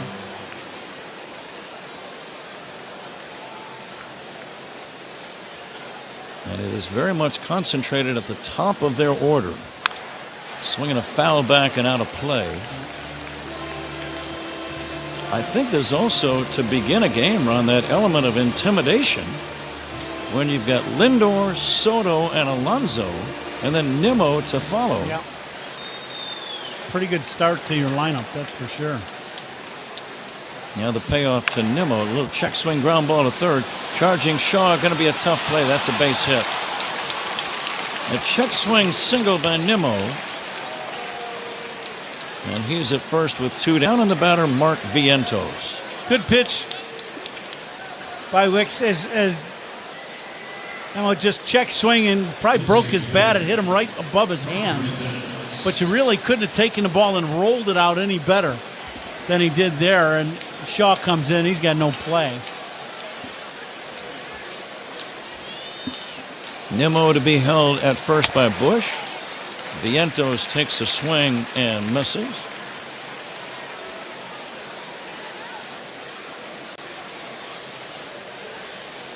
Mets now out hitting the Cubs 11-9. Wicks fires down low, and it's 1-1. Cade Horton pitched the first 3 innings of the ball game. Gave up a leadoff homer to Lindor and then left the ball game after the 3rd inning with some back tightness. And for precautionary reasons, the Cubs took him out of the game. Bounce to third. Shaw will glove it and throw to first in time. Wicks puts a 0 on the board. Let's see if the Cubs can rally in the bottom of the 9th inning. It's the Mets 9 and the Cubs 7. This is The Score and the Southwest Airlines Cubs Radio Network. Join us for some Cubs talk every morning. Mully and Haw, mornings 5:30 to 10 on The Score. Coom here. Let me tell you one of the things I really like about Yuengling. They brew a beer for everyone's taste. From their traditional lager to light lager, flight, golden pilsner, and even a black and tan, there's something for every kind of beer drinker. So whether you're firing up the grill, watching a game, or at the golf course, there's a Yuengling that fits the moment. Take a look at the lineup next time you're out. You might just find a new favorite. Yuengling, the oldest brewery in America, official beer of the Cubs Radio Network, DG Yuengling & Sons, Pottsville, Pennsylvania. Hey, baseball fans, now at Verizon, they are knocking it out of the park with low prices. Locked in for 3 years guaranteed on my plan. Get a single line for a low price of just $50 a month when you switch, and bring your phone on unlimited welcome with auto pay plus taxes and fees. Only on the network you can count on. Slide into your local Chicago Verizon store today. $20 monthly promo credits applied over 36 months with a new line on unlimited welcome. In times of congestion, unlimited 5G and 4G LTE may be temporarily slower than other traffic. Domestic data roaming at 2G speed. Price guarantee applies to then current base monthly rate. Additional terms and conditions apply. Hi, this is Dave Musial, owner of Four Seasons Heating, Air Conditioning, Plumbing, and Electric. Do you have a plumbing emergency? Call Four Seasons. An electrical emergency? Call Four Seasons. A heating or cooling emergency? Call Four Seasons. Same-day hot water tank installation needed? Call Four Seasons. Need a whole home generator? Call Four Seasons. We guarantee same-day installation on all heating, cooling, plumbing, and electrical needs. And no extra charge for nights, weekends, or holidays. For all the right reasons, call 866-4 Seasons. There's nothing quite like local. That's why AARP is local, offering free events that can help with finances, family, and fun. Find your local event at aarp.org/il.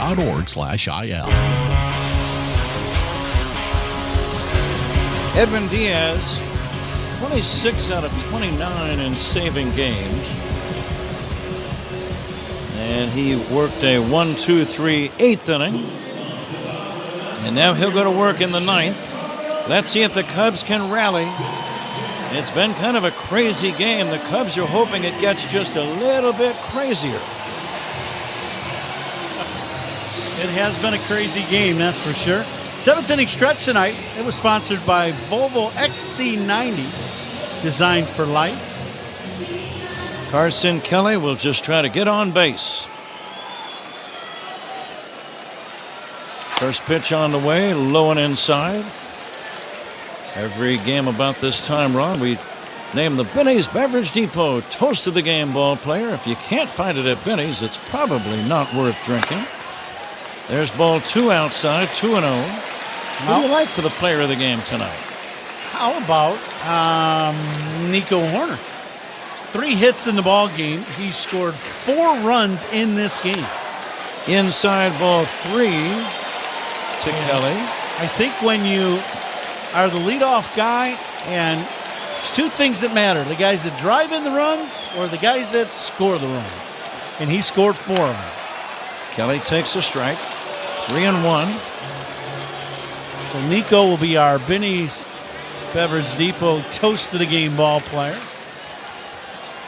Now it's 3-1 on Carson Kelly. He takes inside, and he might have gotten hit by the pitch. Or was it a foul ball? The Mets think it was a foul ball, and I think that's what the umpire, John Libka, has ruled. Craig Counsell says, let's look at the video. I'm not sure if that's a reviewable play or not. Yeah, Ron. it is. It's reviewable, and I think it's going to end up hitting the bat. Yep. And Kelly, the problem with Kelly, he thought he was going to get hit. It nicks the knob of the bat and then the barrel of the bat ever so slightly and goes into the glove. And I think for him, trying to get out of the way of the pitch was more the issue than anything else. That's going to be strike 2. 3-2 on Kelly. Cubs trail 9-7, bottom of the 9th inning. Kelly trying to reach, and he swings and misses. Strike 3. Chasing a low outside breaking ball. 1 down. And the batter, Michael Busch. Now, one thing about Diaz, he throws so hard that you've got to get things geared up for the old number 1 for that fastball, and that was the pitch he was looking to hit that was well inside. And then you're cheating a little bit for the fastball, and then they throw that slider, and you're way out in front. Busch takes strike 1. Please stay tuned for the postgame show, the Verizon postgame show with Judson Richards. That's right after the game. Busch will take strike 2. John Libka, he's had quite a few guys jawing at him today. Diaz ahead in the count. 1 away, 9th inning. Mets lead by 2. Swinging a bouncer foul past first.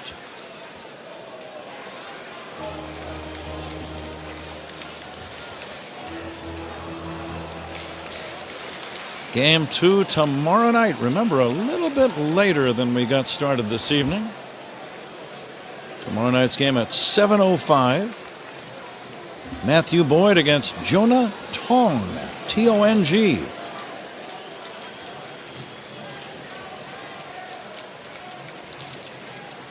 Strike 2 delivery. That's going to be strike 3. Busch caught looking. Cubs are down to their last chance. 9th inning brought to you by Bosch Power Tools. The more you Bosch, the more you feel like a Bosch. And this copyrighted broadcast presented by the authority of the Chicago Cubs may not be reproduced or retransmitted in any form.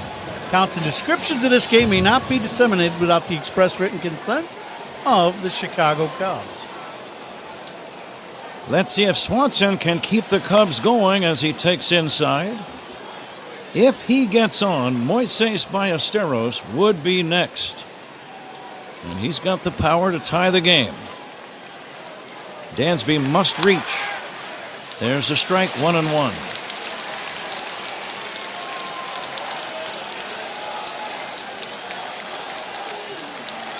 Some of the fans heading for the exits.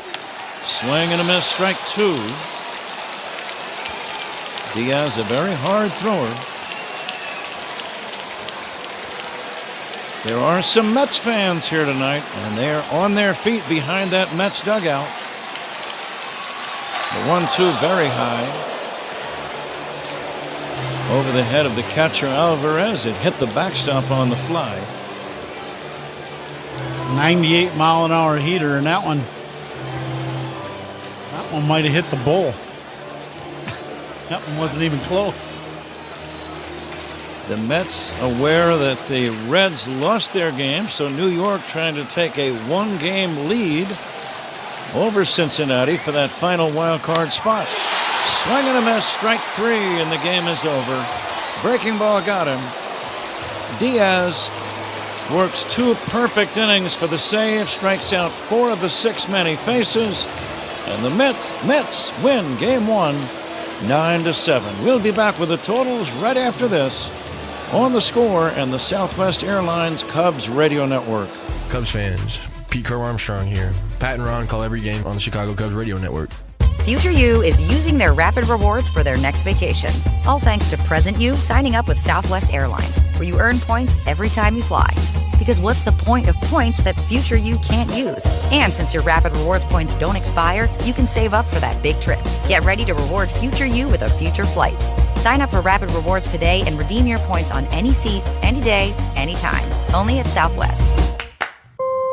All Rapid Rewards rules and regulations apply and can be found at southwest.com/RR terms. Getting the kids to practice on time. Remembering if it's your day to bring snacks. Making it to the game with a clean jersey. Why are simple things sometimes so complicated? Thankfully, with Auto Owners, insurance doesn't have to be one of them. Auto Owners works with independent agents who answer when you call, so you can worry about more important things, like whether your kid is going to run toward first or third base. That's simple human